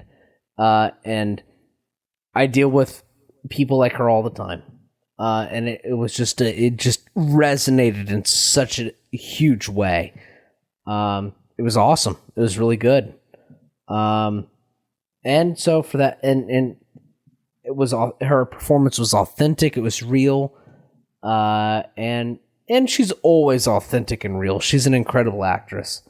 But she really nailed it. So I picked her. Who'd you pick? Yeah, I mean, I did think about Frances, as I said. I thought Olivia Colman was great in The Father. I went with a pick that sat with me more after watching the film than it did while I was watching the film. Awkwafina. And it's not Awkwafina, but you know, she was very funny in Shang-Chi, so you know, no hate there. It's Jodie Comer in The Last Duel. Oh shit, I never watched that. It's another one that, like Nightmare Alley, is up on HBO now, so you can just watch it anytime on HBO, and that's the way that I watched it. You picked a Ridley Scott actress? I picked I almost threw Jeremy Irons an award for House of Gucci. Did we have a best hairstylist award in this movie? Or in this podcast? Matt Damon and Ben Affleck would have to split the award for the mullet-esque abomination that Matt Damon was wearing. That did not distract you the entire time during that movie? Not the entire time. I mean, so here's the thing about Last Duel. Let's just say right now, this is the first and only time I'm going to talk about The Last Duel. It will not make my honorable mentions. It will not make my top 5. That said, it's pretty good. I mean, it's not amazing, but it's pretty good. And it's by far the best Ridley Scott film this from 2021, far surpassing House of Gucci, and I can almost guarantee that it was far better than his television efforts have been recently, shall we say. I have I'm so appalled by his television attempts. If you want to steer as far clear of Ridley Scott as you can, I'm not mad about it. I get it. I totally get it. I think he did a pretty good job this time of not putting people in pounds of makeup and shit, but yes, and his strive to be authentic about period styling, he went fucking ridiculous with both Matt Damon and Ben Affleck. So yes, I think they would sarcastically win a best award for best hairstyling if we were to give out such an award. The thing about The Last Duel is the way that it is split into chapters. It's got a Rashomon type of storytelling where each chapter is a character's perspective. Okay. So chapter 1 is Matt Damon's perspective. Chapter 2 is Adam Driver's perspective. And then chapter 3 is Jodie Comer's perspective. And she's Matt Damon's wife, who has accused Adam Driver's character of raping her. And so that's a pretty big deal. And that leads to the titular The Last Duel, which is sanctioned by the King of France.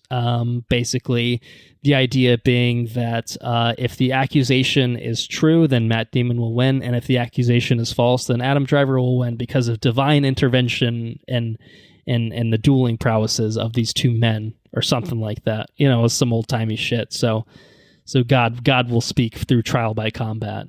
Yeah, it's a real Stormlight Archive kind of thing. It's real Game of Thrones as well. Delinar kind of thing.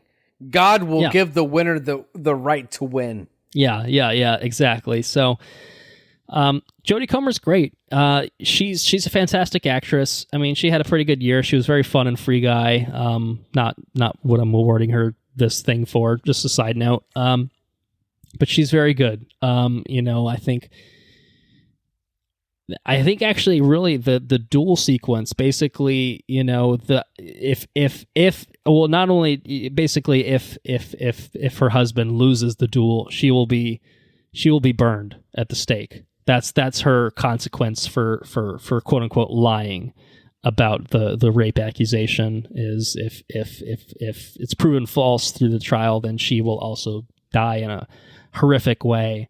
So she's got you know, a sort of stoicism throughout the whole thing, where, you know, she's being pressured at every turn to be like, my lady, is this really the way to go about it? This is just the way that men are and things behave, you know, people behave. And she's just like, oh, fuck that, you know, like, which is a pretty badass, sort of modern attitude for this time period. You know what I mean? Like, wait, you mean rape is a crime and that's a bad thing? Well, okay. Oh.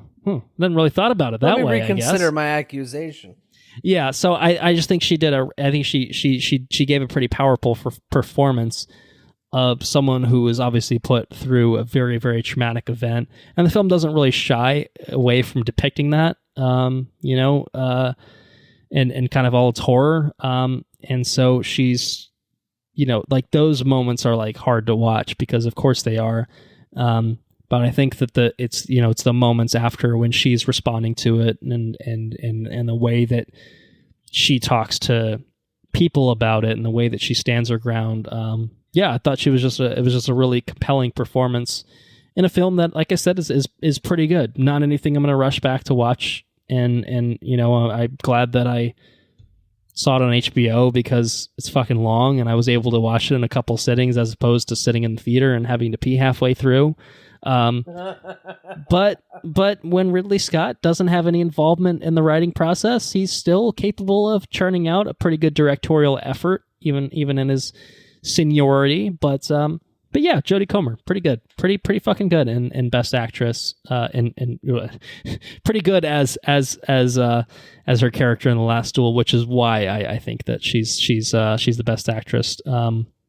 But yeah, to me, there weren't a lot of standout performances in this category for me. I think in terms of just like scoping out what the Oscars had for 2021 films, there's a lot of films I didn't see. So I think that there's probably maybe a better performance out there that maybe I would enjoy more, but I didn't see it.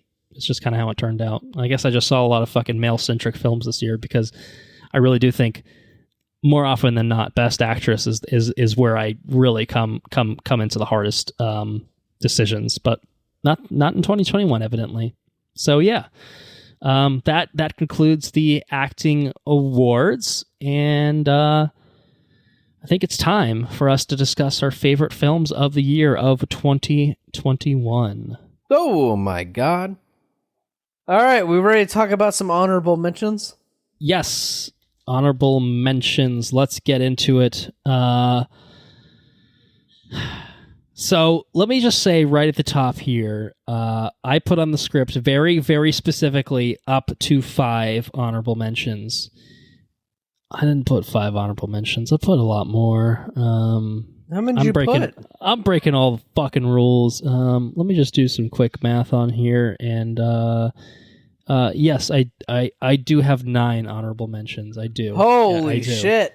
I saw a lot of things recently, and I in my heart couldn't exclude them from consideration. But they didn't crack my top 5. My top 5, I felt good about. But my honorable mentions, like chopping the list down to 5, felt like I was killing friends and family. I just couldn't do it to myself. So I just said, I'm going to break the rules. 2021 was just fucking stacked, or maybe I'm just like not used to having good films after having 2020 or something like that. So So that's just kind of how it landed. I assume you probably followed what expectations were and ended up at 5 honorable mentions. But if you it's just say if I there's have another 6. one that you wanted to squeeze in, you did have 6. Yeah, I did have All right. 6. So we both broke the rules. You just took it a step. Well, I took it a step further. I took it a little bit of a step further, is what we would say. All right. So why don't we do it this way? Since we'll obviously be exchanging our top 5 in order. Why don't we just rattle off our honorable mentions in a little bit of a monologue, and then we'll get into the top 5. So, Okay. I don't. Yeah, you can kick it off if you want. What do you got for honorable mentions? So for honorable mentions, in no particular order. Okay. Yep. Worth noting. I am going to start with, that Guillermo del Toro movie, Nightmare Alley. Nightmare Alley. Yep. Okay. All right, this one was the 6th one that I added after watching it. Okay, so it was the I watched this in between recording this one and the last one, and you know what? It's good enough that it probably should make the list, but yeah, I'm not going to cut anything out. Given like enough thought and with no recency bias or anything like that, like it could have ended up higher. It was a very well directed movie. A lot of intricate care was given into the production design and just the direction overall for the movie. I thought it was very good. That was a very good story. And so, honorable mention number 6. Spider-Man 4, Tom Holland, as Spider-Man. This is his, 3rd or 4th entry into the Spider-Man franchise?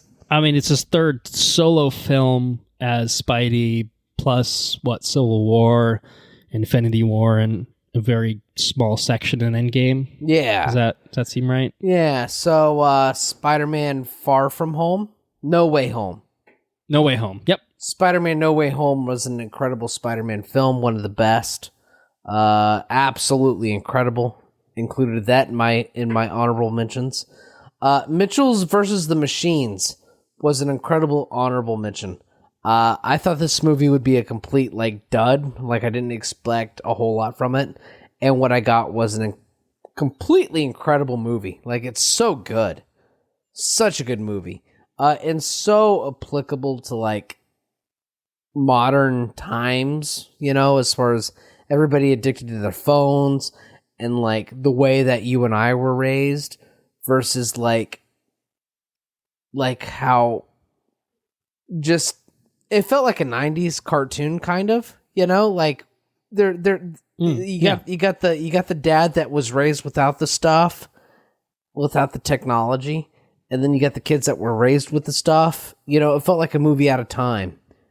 Because I don't think this movie applies to people or kids in today's time and age, right? Because they did not experience the time before cell phones and social media and everything else. It feels very applicable to us, and I felt it was just a really good movie. Encanto, honorable mention number. I'm not keeping track anymore. I've had too many brews. I think that's I think that's the 3rd one you've named thus far. Okay, so I've got Encanto. The music was incredible. Story was incredibly touching. Good Disney movie. Solid Disney animated feature. It was excellent. So good. One that I did not talk about, at least I can't remember or recall talking about it, and that's Raya and the Last Dragon. That was an incredibly awesome movie as well. So good. I was looking forward to it, and it delivered on all fronts. I don't know if I talked about it in any particular I think we at least brought it up talking about our contenders for best animated film, but I don't think we really talked about the substance of it in any way. Yeah, it was so good. Another Awkwafina film, actually, Yeah, Awkwafina's got it going on. And then the last honorable mention is Zack Snyder's black and white 4x3 atrocity, Justice League. I threw that in there solely for this thing happened. The internet demanded that Zack Snyder release a fucking thing. And by sheer will, Zack Snyder released a 4x3 shot by fucking iPhone in black and white superhero movie. Like, this thing does not exist without the internet. It's actually Zack Snyder's Justice League in black and white, the Zack Snyder release or Zack Snyder film or whatever the fuck they're calling it. I don't know what they're calling it. This particular thing does not exist without modern filmmaking. Like, it's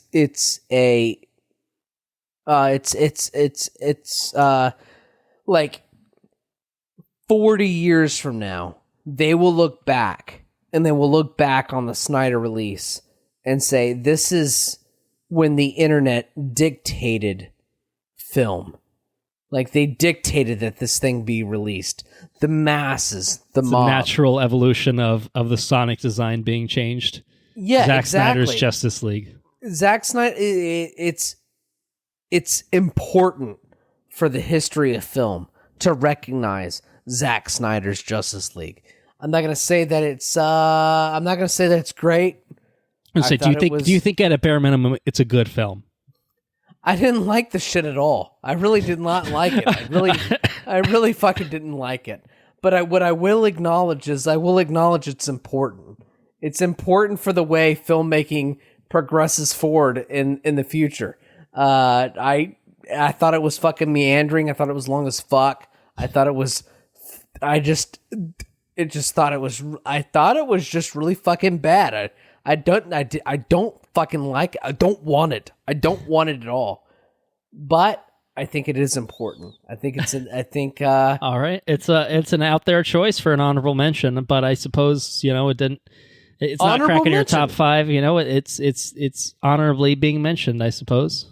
It's honorably being mentioned by its significance in the culture of the world, right? Does that make sense? Sure. Culturally, it's important because this is the way things are progressing. I don't like the way fucking Sonic looks. So enough people will bitch about it and we will change it. And they changed it. Enough people will say, I want this Zack Snyder black and white 4x3 movie made. And guess what? They will get what they asked for. And we got it. And I do think it's better than the... To their credit, I think in those two examples, they're 2 for 2.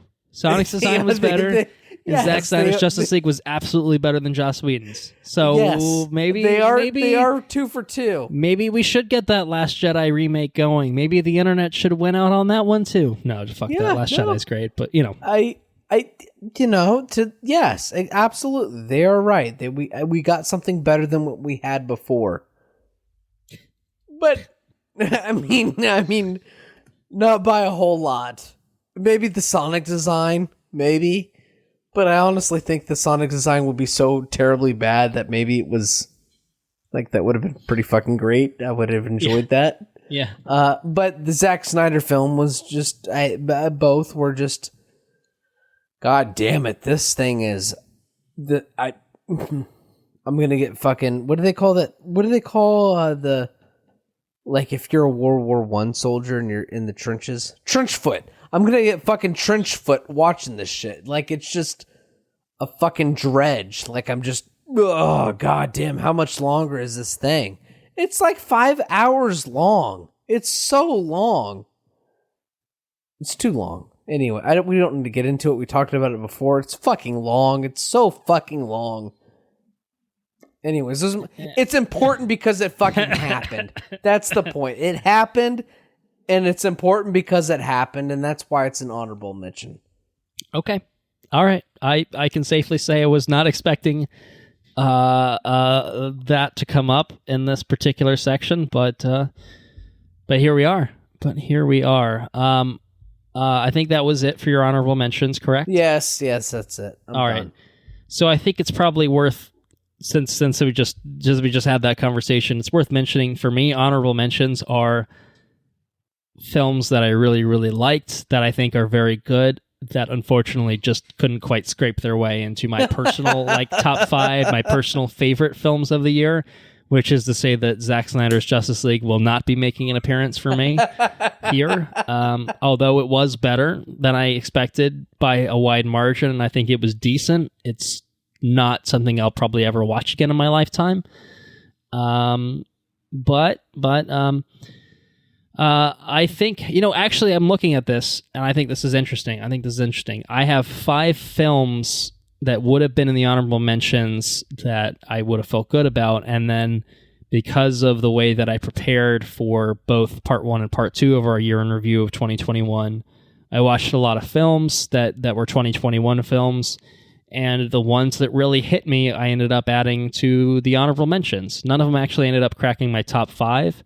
But basically, I went from 5 honorable mentions, which was within the usual parameters, to 9 because there were 4 films of the many that I watched that I really fucking dug. So I'll get into those in some time. And that's not to say that every movie that I watched hit.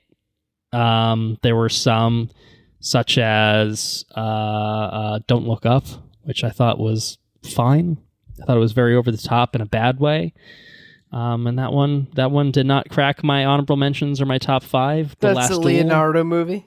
That's the Leonardo movie, correct. And Jennifer Lawrence and, a few other... There's a lot of talented people in it. Another one, Last Duel. It was good. It was pretty good, but not going to crack my top 5 or my honorable mentions. So what did crack my honorable mentions to start? I'll start with the 5 actually that were there to begin with, and then I'll hit the new 4 and give them a little bit of a maybe an extra look, since I probably haven't talked about them on the podcast before, or if I have, it's been in the span of these 2 episodes that we're doing. So Nomadland is an honorable mention. It's an incredible film. Just a beautiful film, really, really well shot, well put together, super interesting. This kind of veers into the territory of not a film that I would watch a lot in my lifetime, because it's not a super rewatchable film, I don't think. But at the same time, it's still powerful and affecting.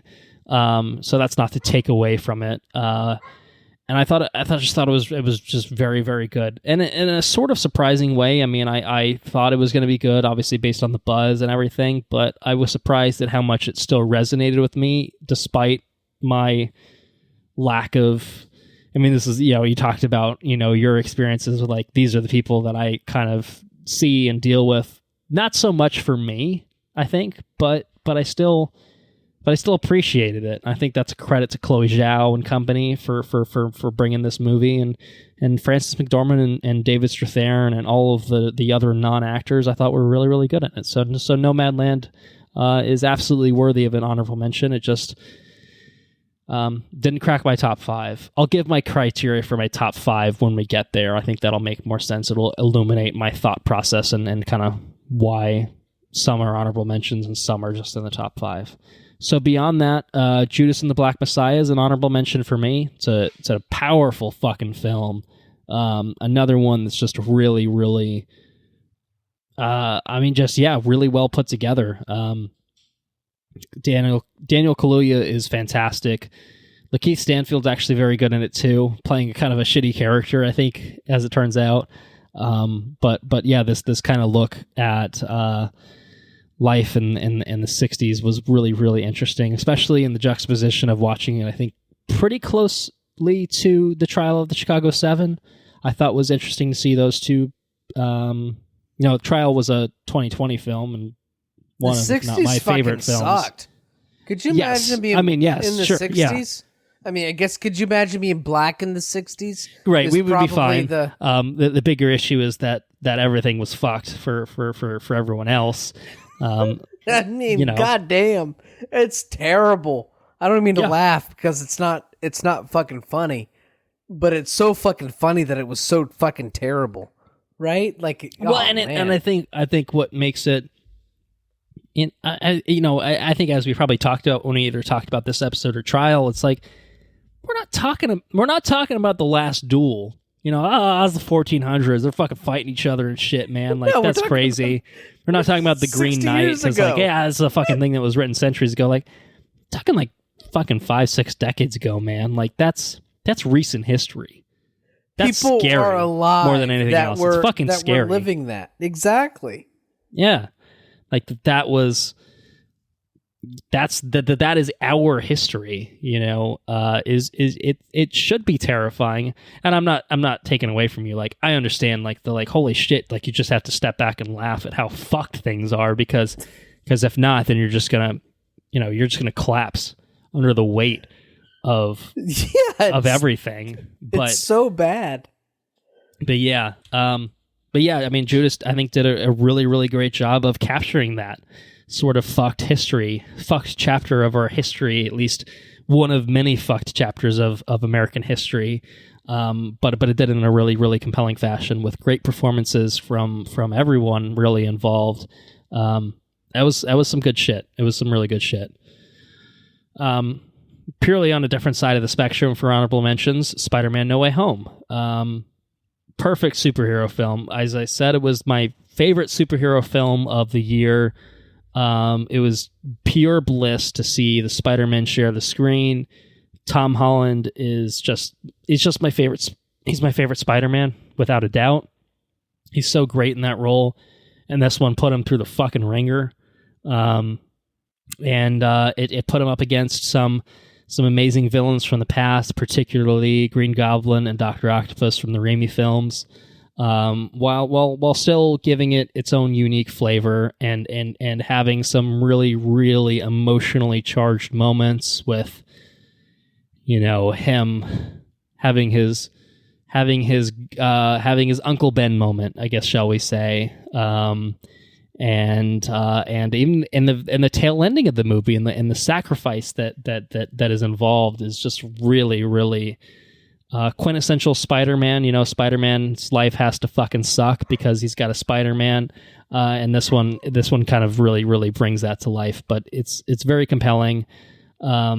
So it has that emotional weight while also just being probably the most entertaining superhero film just in general that we got this year. Just so much fun. So much fun. Minari. Minari is my fourth honorable mention. This is one that went in and out of my top 5 a couple times as I was figuring out where to place things. Really, really powerful story of Korean immigrants coming to America and finding their place and finding their home. And Stephen Yeun is a treasure. He's fantastic. The supporting cast in this was fantastic, with Alan Kim being the kid and Yoon Yoo-jung as the grandma. This was really, really powerful story of the American dream. And yeah, I mean, it felt so authentic, told from the perspective of a director who I think was himself, a young immigrant to America.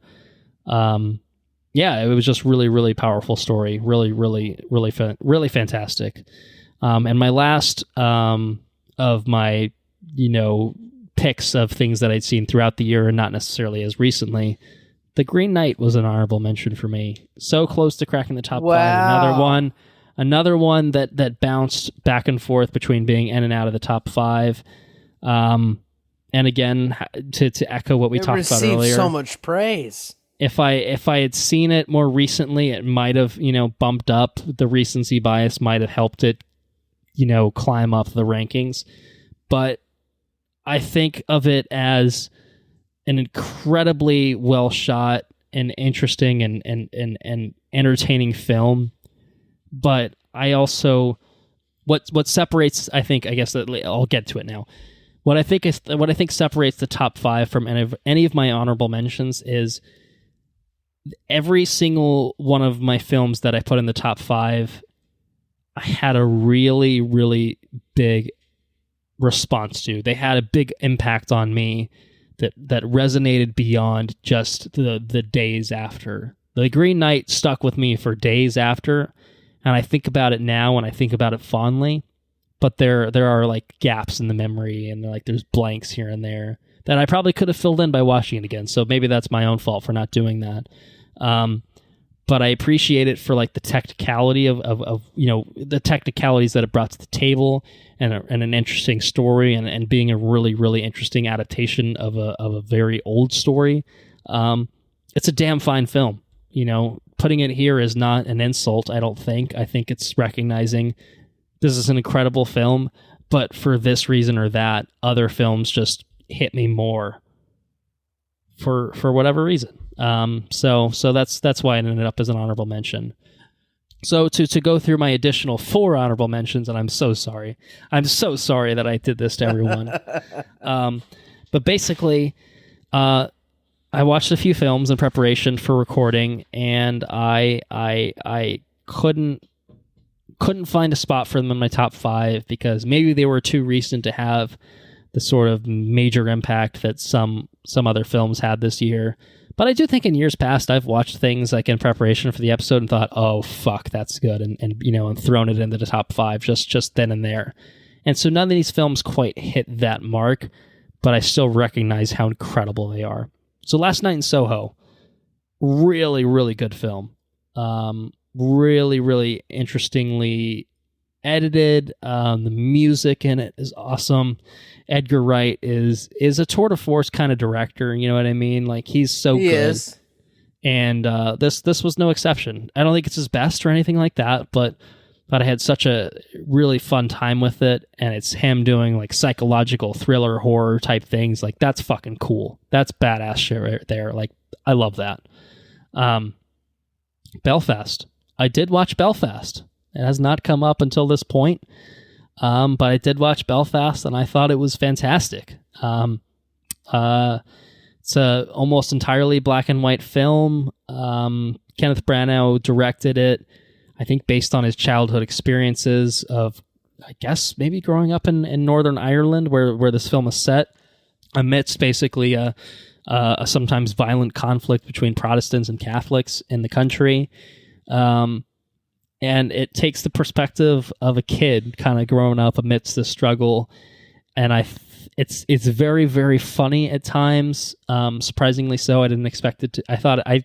Some reason I thought it would be like the most depressing, fucking violent, sort of brutal film. Like I almost expected a Grave of the Fireflies type thing with it, of just everything being fucked. And it's totally not that at all. It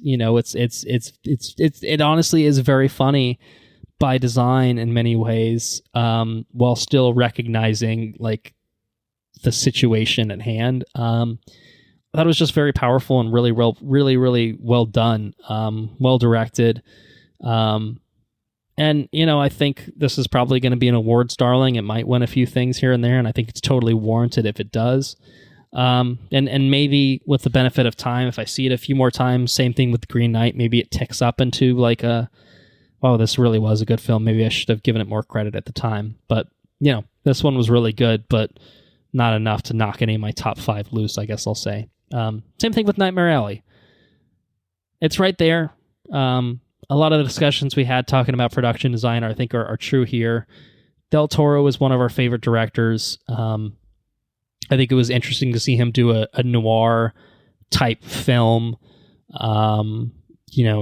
Great performances, really well shot, interesting story. I think, for me, it started to lose steam for a little bit. And then by the time the last 30 minutes hit, I'm just like, all right, I'm back in the fucking bag for this because it's really, really good. It is. It's really good. It's really good. I really enjoyed it. I wish it was a film that didn't get buried by Spider-Man's gargantuan box office performance, but, that's not up to me. It feels very typical for a Del Toro film to just get swallowed alive by everything else. And finally, honorable mention-wise, The Power of the Dog. It's a great Western film, great Benedict Cumberbatch performance. Tells a really interesting story that it's a slow, deliberate sort of paced movie, but I think by the time you wrap up the film, you get what it was really trying to go for, and it's really fucking good at that. And, it's a good cast beyond Benedict Cumberbatch. I think it's got Kirsten Dunst, Jesse Plemons, and I don't know. I think I definitely, for you, I'm speaking to you, Andrew, you should watch The Power of the Dog. I know you're a Western guy. I like fucking Westerns. I like Westerns a whole lot. I think you'll appreciate this film. I really think you'll appreciate it. And I think you like Benedict Cumberbatch pretty well, too. So that's not I do. Hurt. So you should watch this for sure. The biggest thing is I don't think of Benedict Cumberbatch as a Western guy. You know what I mean? Yeah, sure. I think that's fair. But if you're telling me it's something you think I'd like, generally speaking, you're pretty accurate with nailing me down with what I like. So I'll probably watch it. I'll watch it soon. I think it's up your alley. I honestly think it's probably more your shit than mine. Okay. I think in terms of what it is, but you can obviously check it out whenever you have some time and report back, and maybe I'm right, maybe I'm wrong. I don't know, but I think it's really good, and that's why it's an honorable mention for me. So that's my 9th and final honorable mention. Again, so sorry. Holy shit. But that brings us to our top 5, and indeed, I do actually just have 5 here, so everyone can not worry about me expanding the pool here either. So let's do a little back and forth. Let's do a little trade off here with our top 5s. For my money, before I ask you for your top 5, for me, again, top 5, like these are not the best films, quote unquote best films. These are my favorite films. Okay. And I think it's probably true for you as well, or maybe it's not. Maybe you qualify it however the fuck you feel is appropriate. For me, these are my favorite films of 2021, and it's based on, I think, a combination of like, it has to be like quote unquote good. You know what I mean? Like, I would give this a very yes if we had an episode on it, and some of these we did, some of these we didn't. I'm pretty sure any of the ones that we did cover, I gave a very yes to.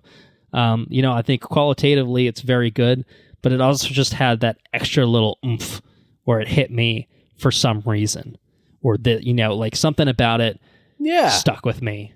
And I think that's what separates this from the other pile of holy shit, what a bunch of amazing films that could be number 1 for anyone. Any given person could have thought that Judas was their best film of the year, or that Belfast is, or that Nomadland was. Like, you're not wrong.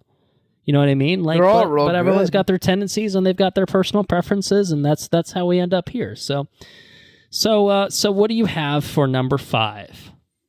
So I'm looking at what I had typed in before I watched Nightmare Alley? Yeah, Nightmare Alley. Yeah. So I had Judas and the Black Messiah typed in on number 5. You could on the fly kick something out to an honorable mention if you wanted to do that. I'm thinking about Nightmare Alley.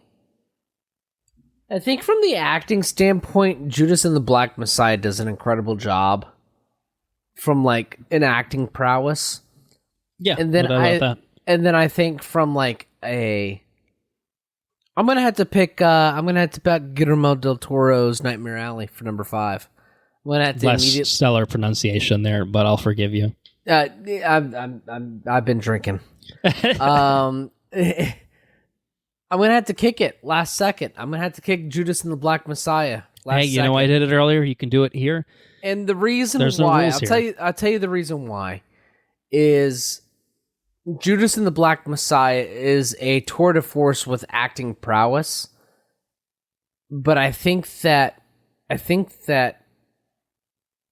Nightmare Alley it's impactful on an acting prowess and everyone else involved. It's a whole push, right? So the score, I really fucking love the score of this movie. Don't get me wrong, I like Dune. I like Dune a whole lot. Dune fucking slaps, I think is what the kids say these days. Sure. It slaps. But at the same time, I'd sit with a bottle of wine, or a wine, as I like to say it. I'd sit with a wine and listen to Nightmare Alley, and just fucking listen to it, right? Whereas Dune is a little bit more intense and on the nose about what it's doing, and that's cool too. Don't get me wrong, that's awesome. But I think the music for Nightmare Alley it really resonates with the era in which it takes place, and I think it elevates the movie in a big way. Much like The Shape of Water, the score elevated The Shape of Water. I think there's a real good connection with what's happening on screen and what happens with the score. So I have to immediately kick Judas. I think there's more on the platter with Nightmare Alley. Okay. Judas and the Black Messiah was good because it's almost like a documentary, and the people that play the roles that they play, they were transformative roles, and they were very impactful. But I think there's I don't know, there's a whole lot on the plate with Nightmare Alley. So number 5, Nightmare Alley for me. My number 5 is, and I will say this is the one where I kept bouncing things in and out of. So Green Knight was here at one point, Minari was here at one point, and where I ended up tonight, of all nights, I put Encanto at number 5. Oh wow! Holy shit! This is the one the first time I watched it, I liked it. I was a little tired, so I was, trying to keep myself awake through it. And by the time I got to the end, I was like, yeah, it was pretty good. I enjoyed it, but it didn't have a huge emotional impact or anything like that. And then it comes to Disney Plus. I watch it again. We cover it for our episode. And yes, hair technology, etc. But more than that, the emotional impact and the way that this film resonated was kind of surprising for me. And I've listened to the songs a lot since seeing it for the first and second time. And it just has that sort of staying power that I think is what elevates it into being into my top 5. It's just an incredible story. I think a really relatable story.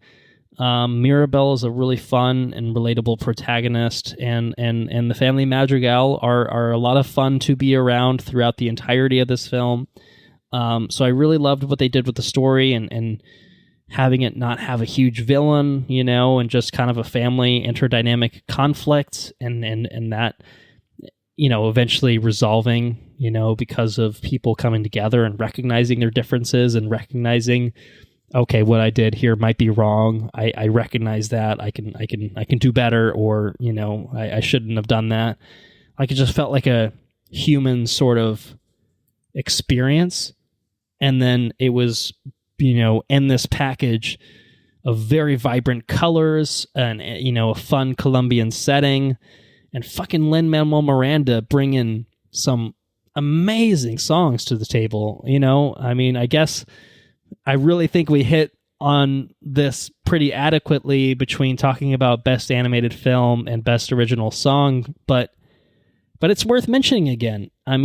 It just had it had so much wrapped up in this package that, yeah, it kind of felt hard for me to for me to justify keeping it out of the top 5 because of how much it brought to the table and how much joy it has brought me, whether it's watching it, as a film or just listening to the song since. Just so fucking good. Encanto is so fucking good. It really is. It really is. So yeah, it was my number 5. That brings us to our number 4. Andrew, what did you have for your number 4? Number 4, Nomad Land. Nomad Land evoked feelings with its cinematography. It also evoked, it resonated with me emotionally.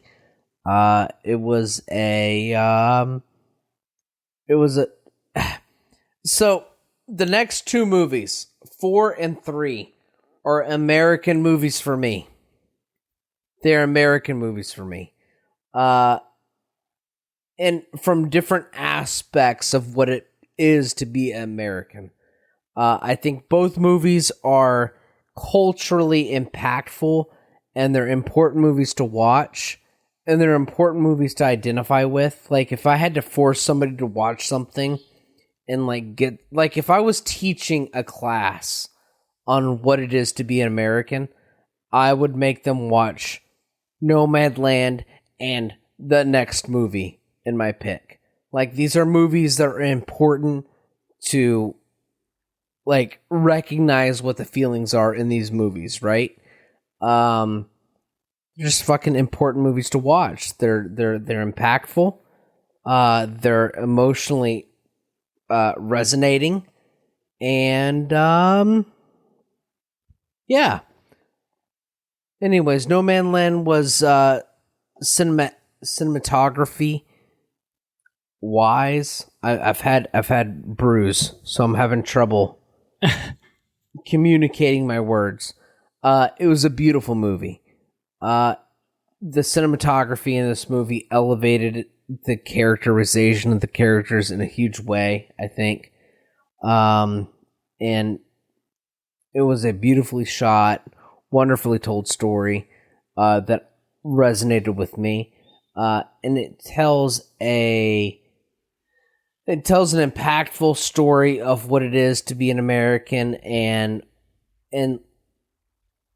like what it is to be a retiree, right? What it is to be older, and how where the system leaves you when you are older, and what do, you know, and what that lifestyle looks like.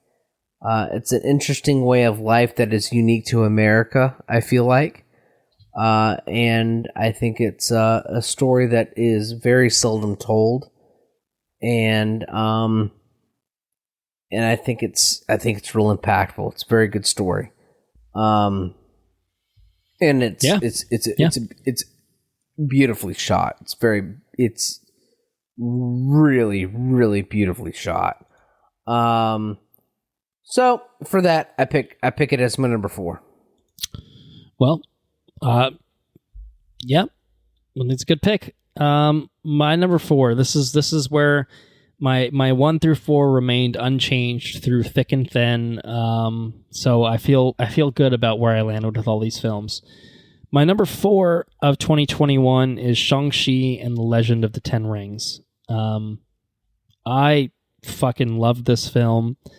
Technically, I saw Spider-Man more times in theaters, but Shang-Chi, again, for me, is the better film. I think it's one of the most well-rounded MCU films that we've gotten to date. But beyond that, it's a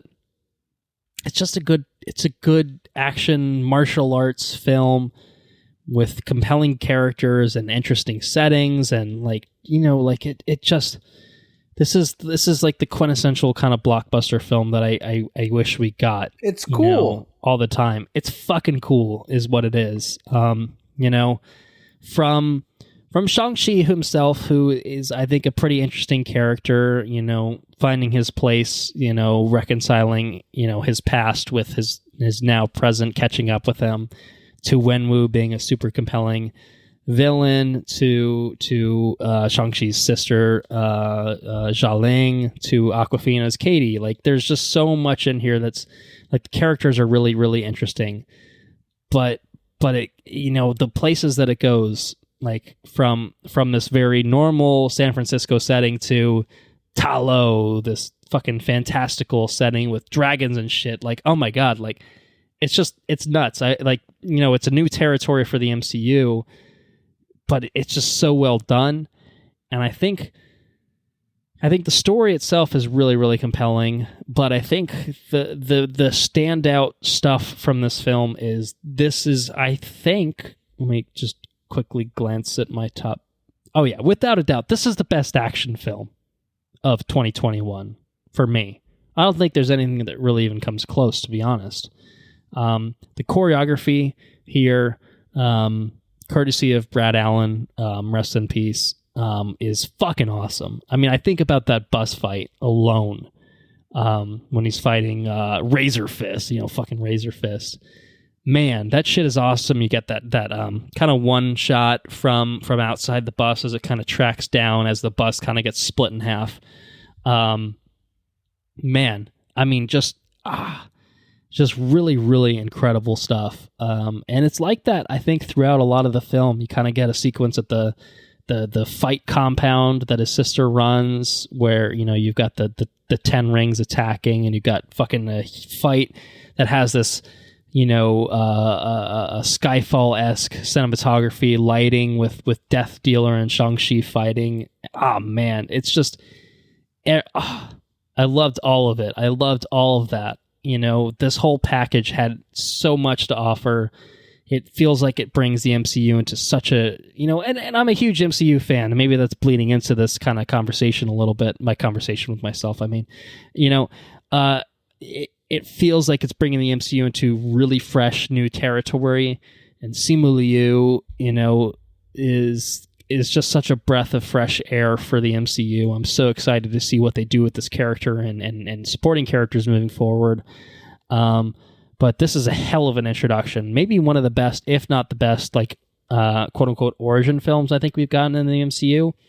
And like I said, I think as the best action film in 2021 for my money, it's a really, really, really, really fucking good film, you know. And I think beyond that, you're talking about the first Asian superhero for Marvel. You're talking about a big exploration, representation of Asian culture, which is, you know, pretty rare for a film that's you know, being thrown a couple $100 million behind it. Like, that's a big deal. It's really great. I loved it. So Shang-Chi ended up at my number 4. What's your number 3? Number 3 is the next American film. I think I know what it is, but Minari. I don't want. Yeah, there it is, man. What? This is your number 3, but you know, it's a good film, man. It really is a good film. Minari is a fucking. It's such an emotional Chef's kiss movie. Yes, it's so good. Right, like if I could give you yeah. If you could find a way to convey that through a microphone and not just a camera, you'd do it. It's so good. Ooh, yeah. You know, it's good enough. Minari is the quintessential American dream movie, right? Like it's what it is to be an immigrant, what it is to seek the like gratification of like what it is to struggle and struggle for your family, right? It just hits so many different notes for me. It's a modern Western movie in kind of a way, right? Like what it is to be different and what it is to provide for your family and to give you something, to give the family something more. And then on top of that, there's the layer with the grandmother and the mother and the child, right? Like the child is constantly told he is not good enough. But the grandmother says, "Hey, it's just bullshit. Don't tell that kid he's not good enough. He's fine." You know what I mean? And the mother's constantly like, he's not strong enough to do the things that he needs to do, blah, blah, blah. And like, there's a whole nother layer in there. And it just resonates so strongly. That shitty kid pisses in his fucking grandma's Cheerios or whatever. It was so shitty. You remember that? That kid pisses in his grandma. Yes, I remember. And grandma fucking goes crazy. Grandma fucking starts going crazy. Like she starts having I don't know. She doesn't connect with family more at the very least. But yeah, I mean, it talks about family. It talks about the American dream. It talks about what it is to be an immigrant. And it just, I don't know, man. It just really resonated with me in a big way. It's a really good movie. That's all I got on it. That's it. What was your next movie? My number 3 is Tic Tick, Boom. The directorial debut from Lin-Manuel Miranda. I guess I have a very Lin-Manuel Miranda type of top 5 between this and Encanto. But this is a very accomplished film for a first-time director. Now, obviously, Len has a lot of experience between In the Heights, Hamilton, contributing to stuff like Moana and Encanto, but this is an amazing film. One that really kind of blew me away when I watched it, I think. I really enjoyed the music in it. That is kind of taken from Jonathan Larson's original music when he made this into a one-man stage show. And as it kind of eventually evolved, it, brought a few more people in. And then this film does a really great job of taking a one-man show and turning it into a real kind of saga of a man's life. And a really, really interesting saga of a man's life. The man who wrote one of my favorite musicals, Rent, and passed away basically as it was making its Broadway debut effectively. And, so it's not exactly a happy ending per se, but it's still an interesting look at someone's life, who really put their heart and soul into their art. Really good. Andrew Garfield's really good in this. I mean, I talked about that obviously earlier. But yeah, between the performances and the music in this, and just kind of the general story, and the struggle of making art and making ends meet while trying to maintain relationships, and it's got a kind of. I actually kind of got some La La Land-esque vibes of just being like, sometimes things aren't meant to work out, even if you really want them to, and you think that they should. Where it kind of hits you right in that heart. It's another kind of gut punch type thing, heart punch maybe in this case. It was just very, very, very compelling. So well shot. Like I said, an accomplished film for what is technically a first time director.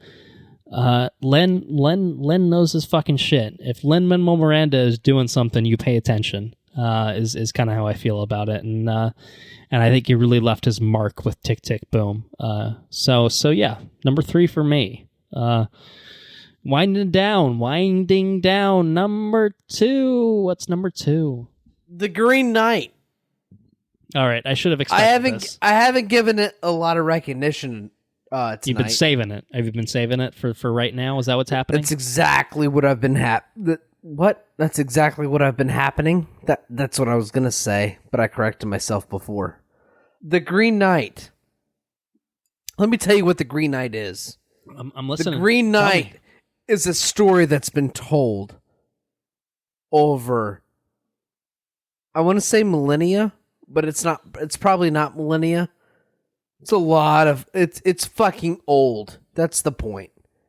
The Green Knight is a story that's been told many, many, many times through generations. It's a story that speaks of honor and what it is to be honorable. It's a wonderful story that I think needs to be told today. Maybe the through points are told today in different kinds of stories, right? But the Green Knight is like the source of the story. And I think that The Green Knight is a story well told. I think it's artistically told. I think that The Green Knight is told the points that the story hits on needs to be told in not such an artistic way to where the masses can appreciate the story, right? Because I think the points are important. But The Green Knight hits on them in the artistic way. I think it's an important story. I think it's a well-told story. I think it's beautifully told and beautifully represented and pulled and distilled from the pages in a way that is, I don't know. It's a very well-told story. This particular movie is not told in a way that where everyone can appreciate it. I think it's you have to be a certain kind of person to appreciate the way this movie is spilled out. But I do think not to its detriment. I think it's just it's told in a way to where you have to be I don't know, you have to be predisposed to the way this movie is told. Mm-hmm. Yeah. It's not to say that the story can't be told in 1,000,001 different ways to appreciate the content of the story. Like, you can tell this movie could be rewritten in a modern day way to where you can appreciate the content or the story that it's trying to say. But it's not the Green Knight. Does that make sense? Because it's about honor. It's what it's about. Yeah. Yeah. It's a parable. That's the best way to put it. It's a parable. The movie is a parable. And we're getting the Bible version of the parable with the Green Knight. But the parable could be put in any sort of story, and you can still retain what you need to pull from it, if that makes any sort of sense. I'm a couple margaritas in, I'm a couple brews in, so I don't know if I'm making a bunch of sense. But it's a wonderful story told in a wonderful way. It's shot beautifully, and it's well acted. It's an incredible movie that I'm incredibly thankful that it's being told in 2022. Amidst all your Marvel movies and all your big things, I'm glad we still have these kind of movies being made. Yeah, for sure. That's my opinion on The Green Knight. Number two. Well, my number two is a film that I've talked about multiple times already. It is The Father. This is... Man, The Father is a film, as I've now stated, will fuck you up. It will punch you in the chest. It will punch you in the throat, whatever the case may be. Man, this is a powerful, impactful film that I still think about every so often. Like, that's the kind of level of impact you're talking about with The Father. You know, it's about an older man who's dealing with dementia. And so I think that alone can obviously have some sort of resonance depending on your personal life. For me, not as much, but it was the way that this film was crafted and told is what made it have as much impact as it had, because it takes this idea of mental illness and incorporates it into really every aspect of the film, from casting to set design to set design / production design to the editing of the film, and it builds up to this total package where you're just left astonished by where things go. This is a film that, like, I think would be hard to rewatch, but I would love to rewatch it at some point because of how it does everything, and Anthony Hopkins is a huge part of that.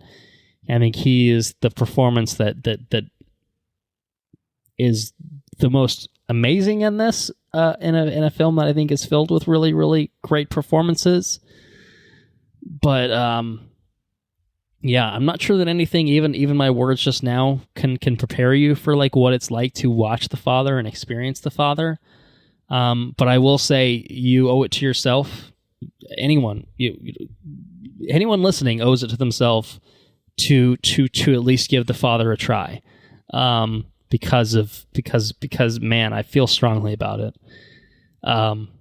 So yeah, The Father ends up at my number two. I say give it a shout, or give it a watch, if we're able to, and prepare appropriately, but I think you'll understand why I have it in my top 5 when you do see it. I think anyway. So, I think there's probably little suspense for what number 1 is for both of us, if we're being entirely honest. Whoa!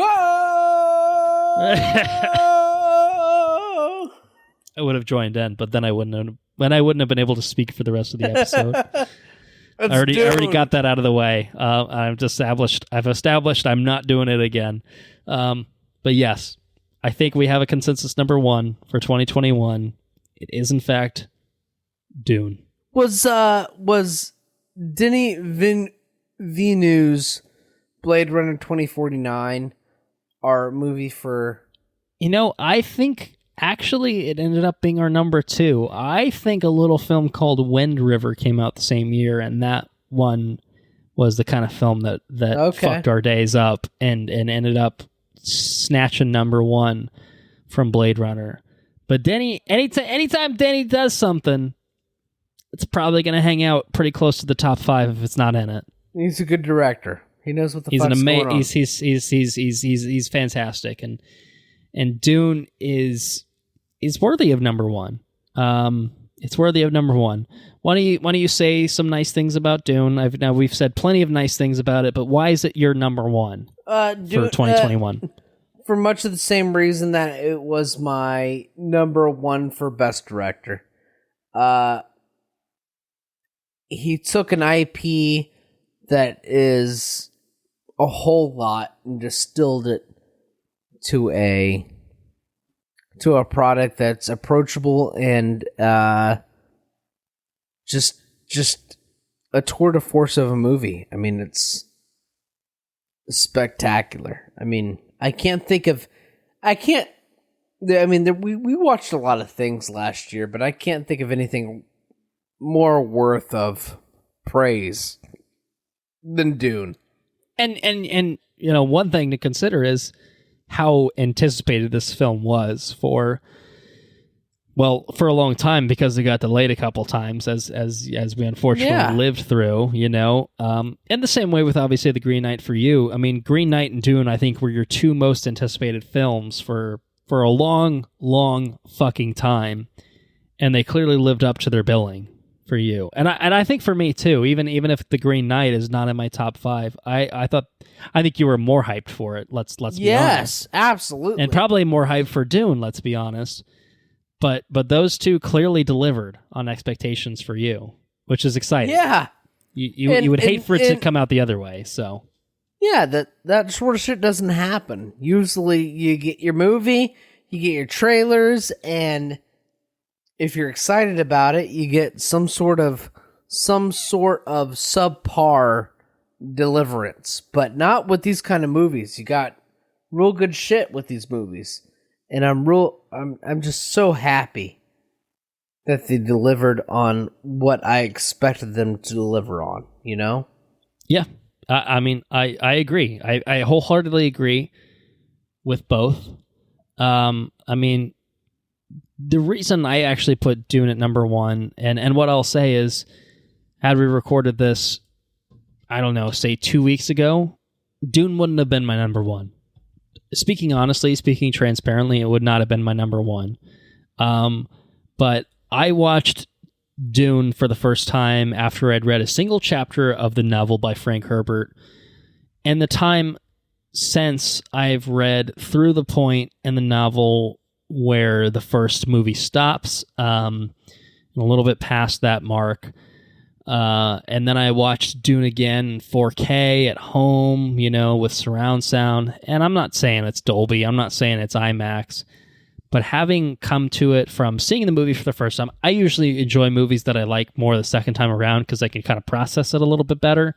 But coming to that place from seeing the movie once, from reading basically the material that sets the stage for all of what we see within Dune Part 1, man, that second viewing of it was bliss. It was awesome. I mean, I was loving every second. I was eating that shit up, which is probably kind of what you were doing the first time you saw it. Maybe the first and only time you saw it. I think you might have only seen it once. I could be wrong, but I've only seen it once, and that was obviously enough. Away, yes.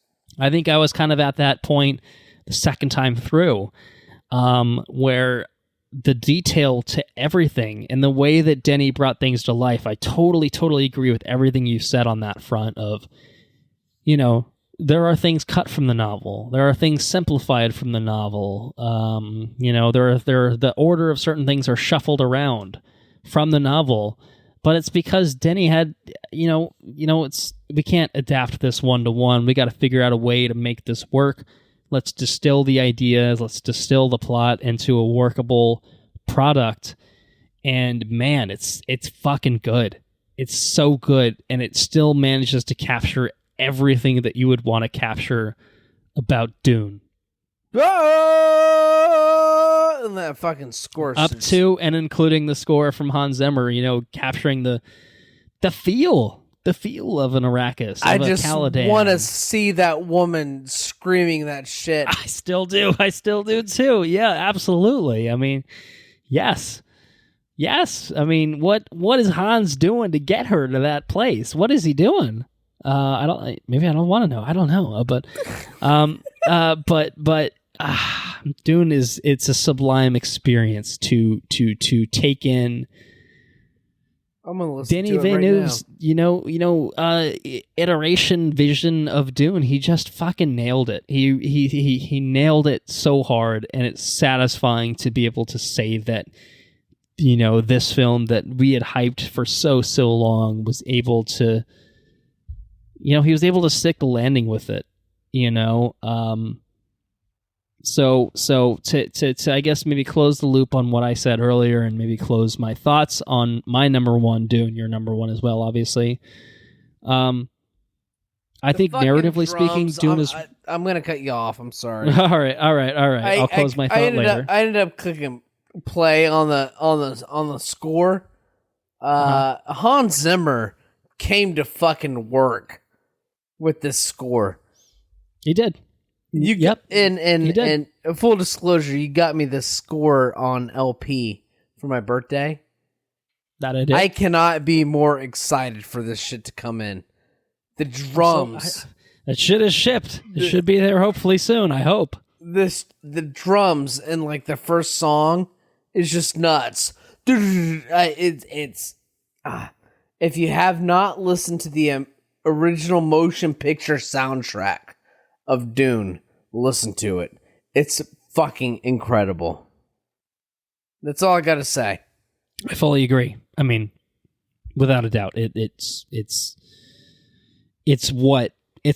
another element that makes the film work as well as it does, but it's a very critical and huge element in doing so. But to finish what I was saying, I think that Dune, narratively speaking, is I think it's pretty fucking compelling. There's a lot of different aspects of religion, and politics, and I don't know, tribalism. Like there's a lot of different concepts that are played with in Dune. The novel Dune. And they all kind of come into this package and, goes through different, phases with the story. I think the movie does a really, really great job of adapting all that. For me personally, I found it really, really compelling, especially after being able to absorb the depth that the novel has built into it. And I would like to have a discussion with somebody other than me and you about this kind of movie.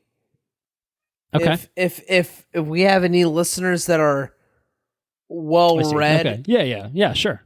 It would be so awesome to be able to have the discussion about Dune, and if they read the book and have opinions about it, it would be so cool to have that discussion with them.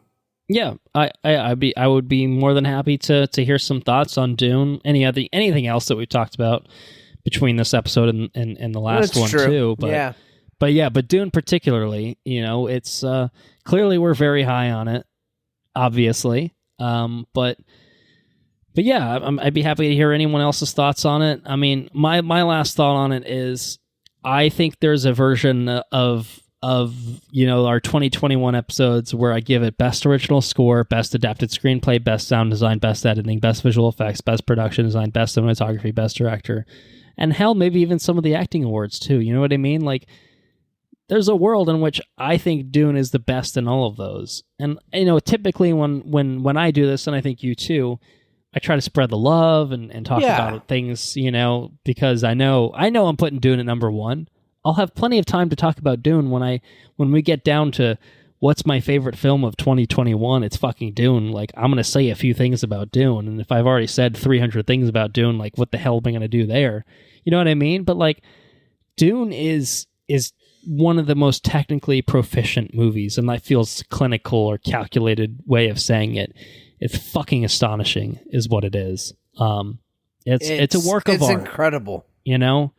In the way that The Green Knight is, in the way that any of the films that we've talked about in our top 5 or honorable mentions, maybe not Zack Snyder's Justice League. It's a fucking work of art. And the cool thing about Dune is it's a mainstream work of art. Yeah, it's a movie that was afforded the budget to do what it wanted to do, right? Which it needed. Exactly. It needed to realize this vision. It needed that. There's a lot of movies that are, this movie's really great. It's awesome. It's artistic, But what if it had $20 million more dollars? Yeah, sure. What if it had that?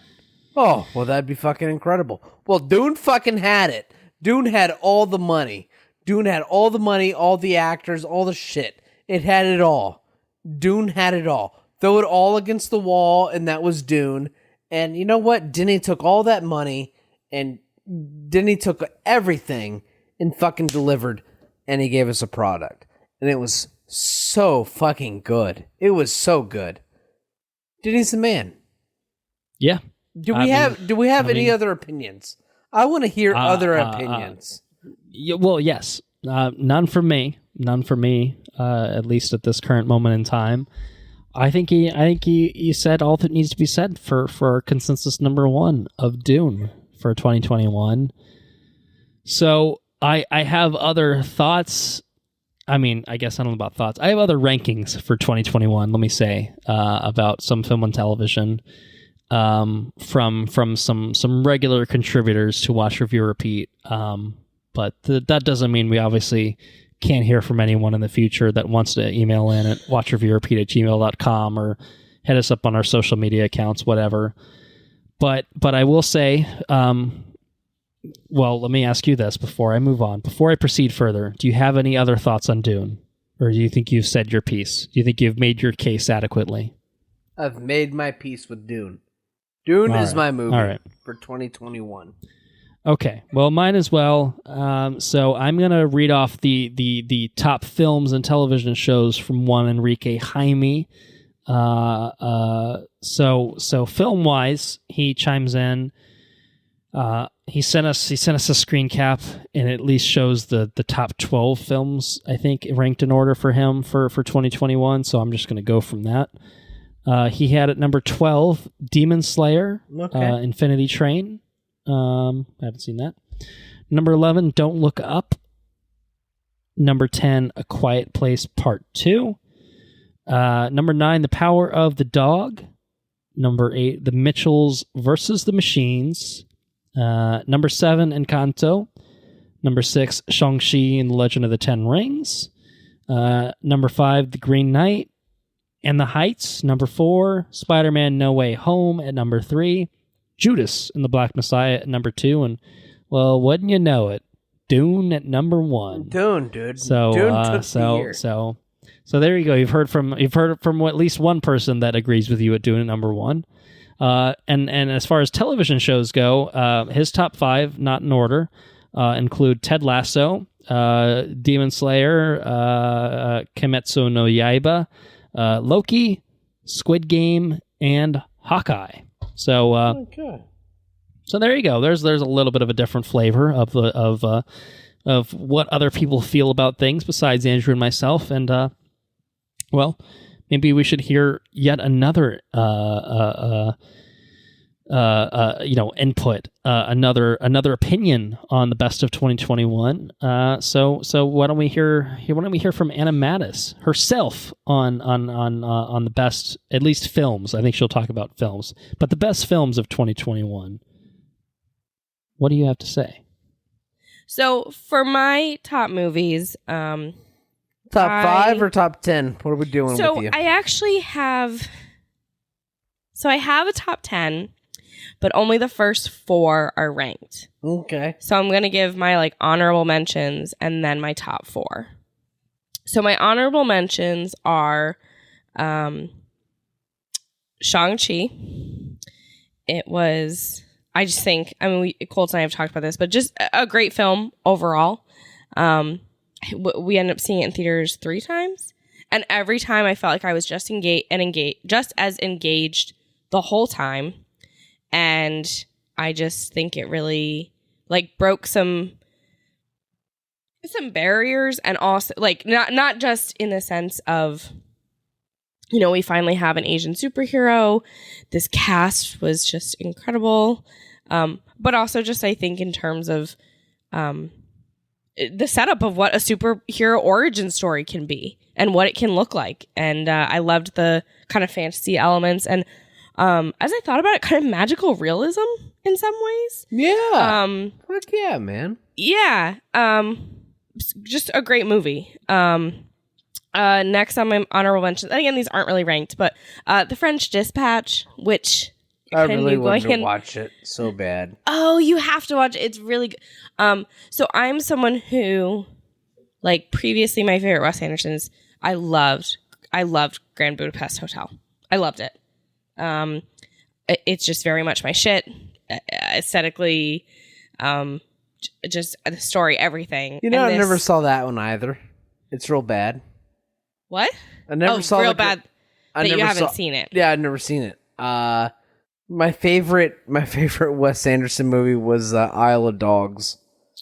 Oh, see, and I never saw that one because I heard it was kind of culturally insensitive. But oh, I love that shit. I thought it was so good. I do. So it must have been Enrique who had your copy of Grand Budapest Hotel for like ages. Colton is nodding his head. Both great films. I highly recommend both. I also put on here, and this is a recent addition from just last week, we saw Belfast. Yeah, it's really good. I can't believe you guys watched that movie before me. I was looking forward to watching that movie. So sorry. You're gonna have to give an updated list in like a few weeks. But I thought Belfast was really good. I thought the performances were excellent, and I really liked the way it took this kind of, you know, huge conflict that went on for decades and kind of distilled it down to, I don't want to say simplified, because obviously it was still really complex and they didn't, you know, ignore any pieces of it, but kind of focused on how it was affecting this one family. And I really liked that, kind of making it feel real. And it was like simultaneously terrifying for this family and also really funny. And I think if I'm not mistaken, I think that was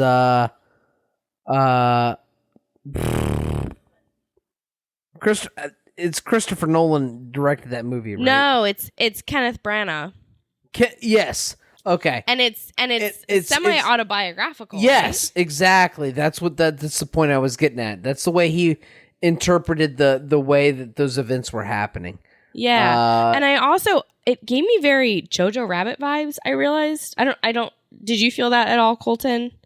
Yeah, so I talked about this with Andrew, where I thought it was going to be like a really dark and like depressing and like, you know, shitty fucking violent movie, and it was like surprisingly humorous in many ways, and that's what caught me off guard the most, was how it had this sort of tone with the events that were playing out in the background. And I think I liked it more because of that. In the same way that I didn't actually specifically mention Jojo, but the way that Jojo Rabbit approached the Holocaust and Hitler was very kind of irreverent for like the subject matter, but like still touching and emotional and respectful, I think, in some ways. You know what I mean? Yeah. Jojo Rabbit was so good. Yeah, I feel it was kind of a comparison I didn't see at first, but I do think it's there. It gives me similar vibes. I think in terms of like when your focus is like a little kid, it's just kind of the reality. As it ends up a little silly, but how does a kid interpret things like that? Living in a war zone, yeah. So definitely highly recommend Belfast. especially if you like Van Morrison. There's like a lot of Van Morrison in it. Next on my list, and again, not ranked, is Dune, which Dune is not fucking ranked? What is this? It's not. So here's the thing. There's a couple things here. Number one, the first time I saw it, it didn't do much for me. It really didn't. The second time it did, in part because I could put subtitles on during the tent scene. The tent scene did nothing for me when I saw it in theaters because I had no idea what the fuck Timmy was saying. It was because it was pretty fucking loud. It was pretty loud. Yeah. So when we were home, we could put the subtitles on just for that scene, and it's so much more impactful. Yeah, it has a lot more meaning. And I think just being able to see it again and really understanding what's going on made me appreciate it a lot more. And I said to Colton, once I read the book, I'll probably rank it even higher. Because I think having that background and having that knowledge of like not only the history of the book, but also like getting to visualize things you're reading about probably makes you like it more and probably will like make me like it more. But just because I haven't read it yet, it is kind of lower for me. But also just in terms of my taste, you know, I can appreciate it for this like cinematic masterpiece that it is, and also be like, yeah, it's not really fully my it's not shit. your cup of tea, right? Yeah. Next up on my list is Power of the Dog. I thought I was going to hate this movie. Like, I was not excited about it. I didn't think I was going to like it. Because it was a Western kind of movie? Well, and just the setup of it. It just felt like it was like, oh, it's Benedict Cumberbatch being an asshole to Kirsten Dunst. I don't want to watch that. Like, that sounds pretty fun. I'd watch that. But I wasn't super psyched about it. And I thought it looked very gritty and dirty and brown. And I really liked it. I thought it was my great. kind of shit. I think you would. I really do think. I think when we finished it, we were like, "Oh, Andrew's got to watch this." I do think you'll really like it. The number one thing for me, Benedict Cumberbatch, fucking fantastic in this movie. He was so good. Is he an American Western kind of guy? You have to watch it. He's so good. Okay. He goes from like. Well, I want you to experience, but like at different points of the movie, you want to fucking punch him in the face. That's good. Hate him so much. That's a good character. And at other times, you're like, oh my God, I love you so much. Like, I just want the world for you. Like, I very few actors can pull that off in so little screen time. If you can pull off, I just want to fucking punch you so bad in the face. If you can pull that off, that's good enough, right? Like, that's good. And then my last honorable mention, we literally just watched tonight, Nightmare Alley. He turned into the fucking Chicken Man. We didn't talk about it. The beer's starting to settle in. He turned into the fucking Chicken Man at the end of the geek. movie. Yeah. No, it's really depressing. It was not a happy movie. No, but I not thought at it was all. excellent. And I'm someone who is not a huge fan of The Shape of Water. I loved this movie. I thought it was like very much I'm not saying Shape of Water is a bad movie. I'm not saying that at all. I'm just saying not really my shit. The key lime pie freaked me the fuck out. I could never get past it, and I didn't like the colors, and it just didn't do it for me. All right. I could appreciate the things that were good about it. Not my favorite. I thought this was really good. It felt a little bit like a combination of two American Horror Story seasons, Freak Show and Hotel. And Colton had mentioned at one point that he really liked the carnival setting more. And for me, it's not that I didn't like the carnival setting, but once we kind of hit that Art Deco, the club, the apartment. That is what I said, right? That's good. Yeah, Kate Blanchett's office. Oh, great. So good. The Art Deco set it off in a big way. Fantastic. Yes. That set design was just incredible. Man. I thought that really stood out to me. I think the other thing I really liked is, obviously you're viewing this from Bradley Cooper. Stan? Yeah, Stan. His point of view. And so you're almost feeling like you're supposed to root for him. because that's the point of view. He you're was a seeing. fucking dick the whole movie. Exactly. Like the way it's framed, it's like, oh, he's a protagonist and Kate Blanchett. Spoilers. Skip ahead 3 minutes if you don't want Nightmare Alley spoilers. I don't know. I don't know how long. What is time? It's a flat circle. I don't know. That's a spoiler for True Detective. So it frames her as the villain. And to me, when you kind of step back and look at it, no, she's the fucking hero. She's the one saying, fuck you and your con. This nice old man and his wife, you know, Mary Steenburgen. Bradley Cooper ran over a fucking guy with his car. He's pretty much the worst fucking guy ever. Exactly. He becomes the chicken man. There's no redemption for Bradley Cooper. He let his dad fucking freeze up in the fucking thing, and then he burned him up. There's no redemption for Bradley Cooper. Exactly. He's shitty. But it's just interesting watching it, having Kate Blanchett frame the Dr. Lilith, right? Lilith something. And I don't think there's any really good characters besides the Electric Woman.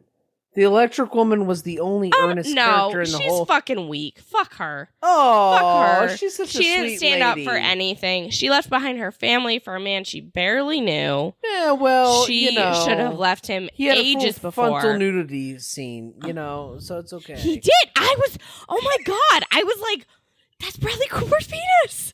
What's happening? I was really. Well, she said the same thing you said. That's Bradley Cooper's penis. There's also barely in it, to be fair. Well, I fucking just saw long enough for you to it. be like, that's a penis. What's the How I Met Your Mother? That's a penis. About the building.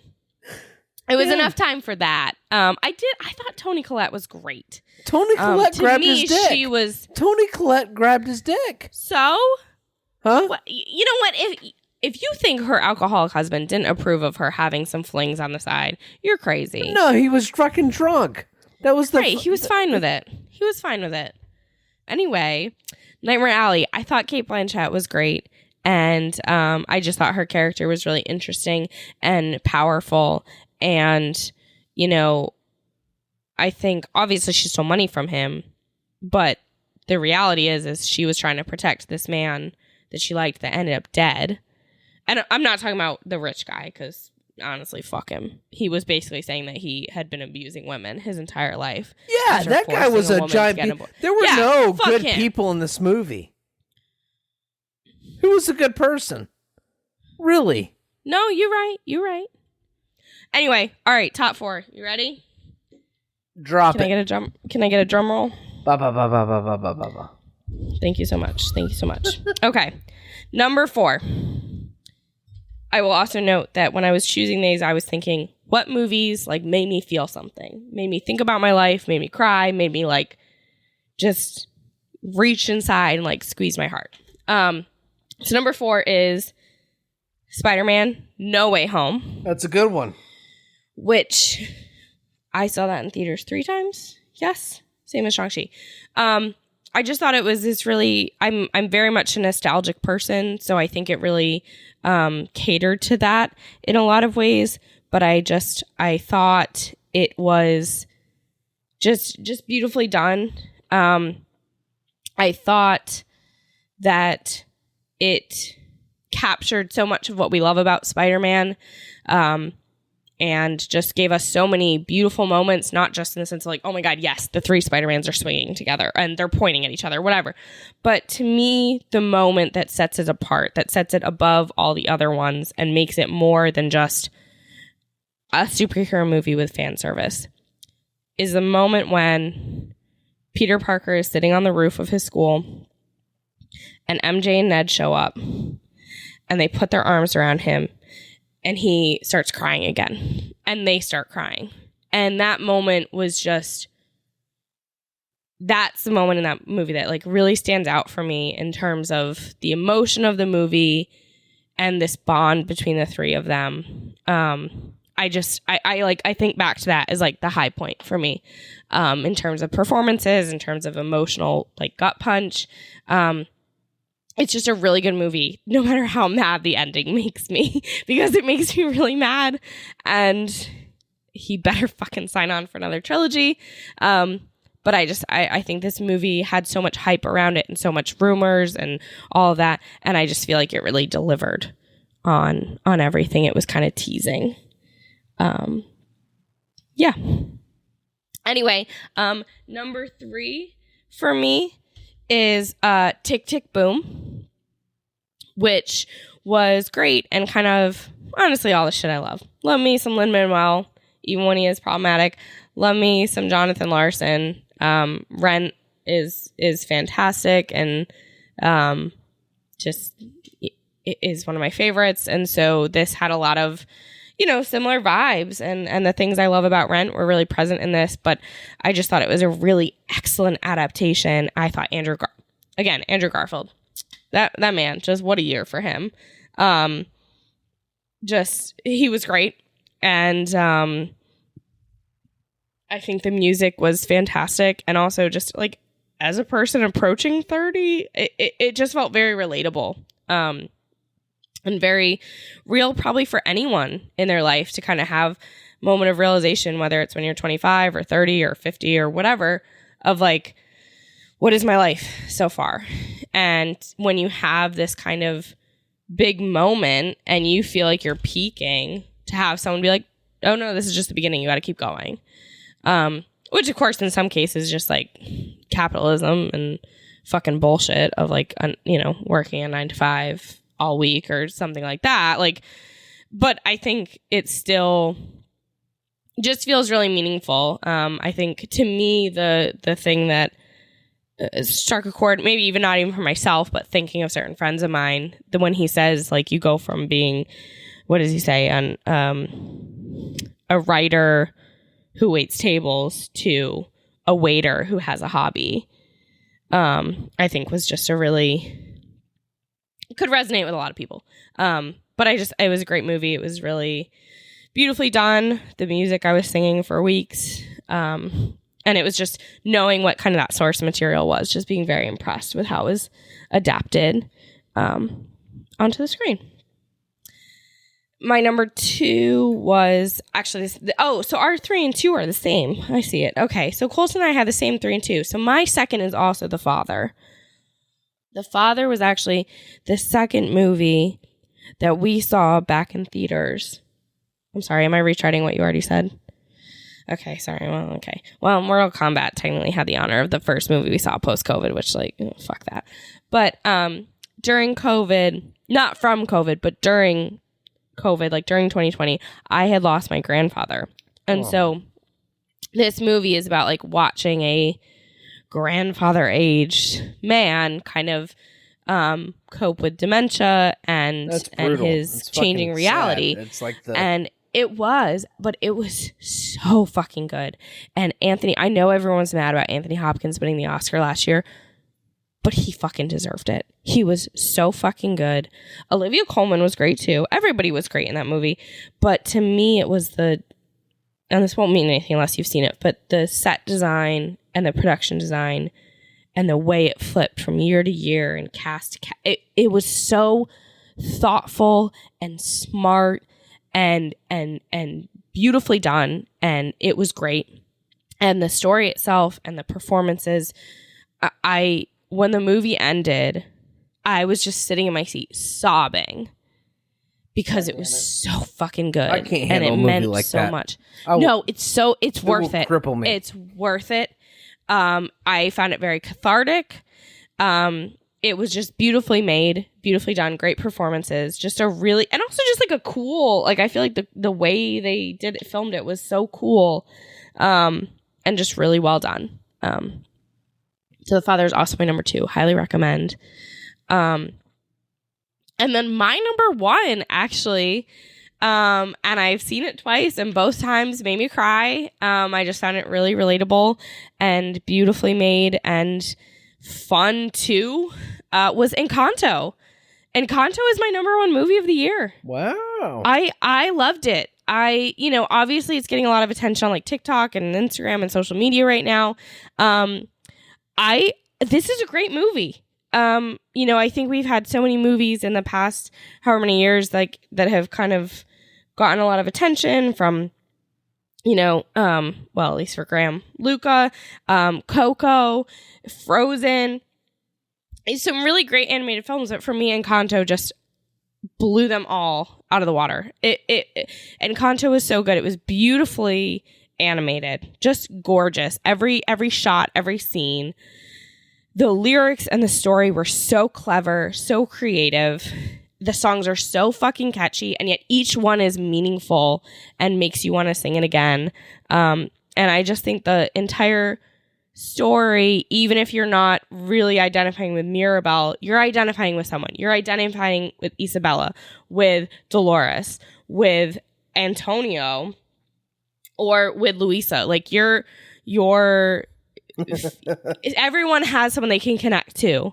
Bruno, Abuela, like it touches on so much of that like intergenerational trauma, and also just how you exist in your family and your extended family at large, and even in just friend groups and shit like that. Like it felt very relatable, very meaningful, and it also was beautifully done, clever and smart, and just amazing.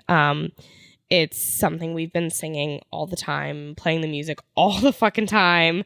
We don't talk about Bruno. You talk about that a lot? You guys singing that around the house?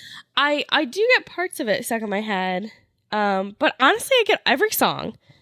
At some point, each of Colton us has sings, one of... I'm under pressure. He sings the pressure song. Although it's not his favorite song. He loves Dos Arguitos. Oh, that one's so good. Arguitas. That was the one I said. It is very beautiful.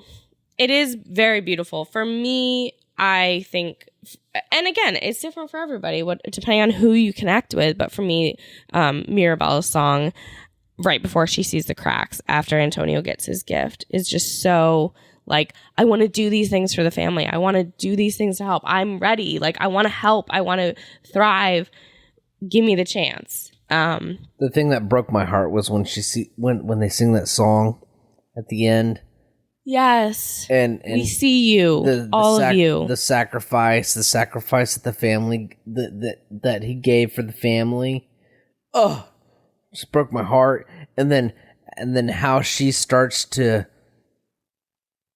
how Abuela starts to like not identify with you know what I mean? She just starts open up. Yeah. Oh God, it was so powerful. It was so good. Oh, it just broke my heart. Made me cry so much. Yeah. I cry so much all the time. It's just nothing beats a good cry. It just well, sometimes. Yeah, I just think Encanto was really beautiful, and I think sometimes I discount animated films sometimes the way the Oscars do, kind of putting it in a different category. And bullshit. I agree. This movie was just so good, and made me feel really seen, and also gave us some fucking bops to sing and dance to. Like the kids say slap, right? Yeah, these songs, the soundtrack slaps. That is true. Is it time to cancel? Is it time to like end this podcast? Because I feel like it's late. Yeah, I'm gonna let you guys do your sign off. I just want to say, I said to Colton, very grateful because 2021 had some fucking excellent movies. Just really, like, the fact that we all struggled with our top 10, top 5, top 4, whatever. It was a really great year for and we haven't even seen all of them. We still have ones we want to watch. We want to watch Coda. We want to watch Spencer. And it just was a really great year for movies. And I think after kind of the disappointment in some ways of 2020, it's just really nice to be able to watch so many good fucking movies, and just really encouraging and nice because I fucking love movies. And it's nice to be able to talk with them with friends. It's very nice. Indeed. Thanks for having me on. I'm not going to stay for the sign off, but just a reminder. Fuck you, Hans Zimmer. You fucking suck. Except when Dune. Except when you deem to actually spend time on movies. And fine, but learn to say no. Let Rupert Gregson Williams do Wonder Woman. Just back the fuck off. Okay, Hans? Know what you're good at. Know your limits. Know when to say no. Know when to step back and let others shine. My name was Hans. I'd try. Fuck you, Hans. Too. Fuck you, Hans Zimmer. Goodbye. Stay in your fucking lane, Hans. Hans. Well, thank you, Anna, for stopping and dropping your top 10, well, I guess top 4 plus honorable mentions, I guess is probably more accurate. But that's it. That's the listener's corner. We got to go to bed. Our 2021 year in review edition. We do got to go to bed. It's time to wrap this whole shebang up. Thank you all for listening. If you enjoyed what you heard, please spread the word. If you want to support us on Patreon at patreon.com/watchreviewrepeat, $2 a month will get you early access. It'll get you early access to all of our regular episodes, time exclusive access to any bonus episodes sometime this year. Our website is watchreviewrepeat.com.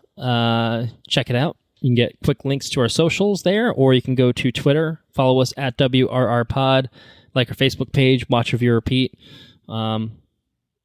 I've been advised maybe we should get an Instagram going, so maybe that's something we'll work on. That's a 2022 goal. But anyway, questions, comments, suggestions, got some thoughts on Dune, got some thoughts on anything, send those our way. watchreviewrepeat@gmail.com. Next time we have a regular episode, which will not be the next one, as we'll get to momentarily. We'll be happy to have a proper edition of the Listener's Corner with that. Intro and outro track is Mechanolith by Kevin MacLeod, licensed under the Creative Commons by Attribution 3.0 license. So our next episode, we will be doing a look ahead to 2022. Yes, we're obviously now a month plus into it, but we've still got nearly 11 months of content to look forward to, in addition to some stuff that we're already enjoying actively in 2022. So yeah, we'll be taking a look ahead to see what television shows we're going to talk about, maybe talk about films that we're going to maybe talk about. Should be good fun. And I think we'll only have to do one episode. We'll see though. Don't hold me to it. Don't hold us to it. But look forward to that. Thanks for hanging out with us for a couple episodes covering 2021, many hours covering 2021. It was good fun. It was very good fun, and it's time to put the year to bed, I think. So, Andrew, why don't you take us out? Take care now. Bye-bye then. Laters on the Menjay.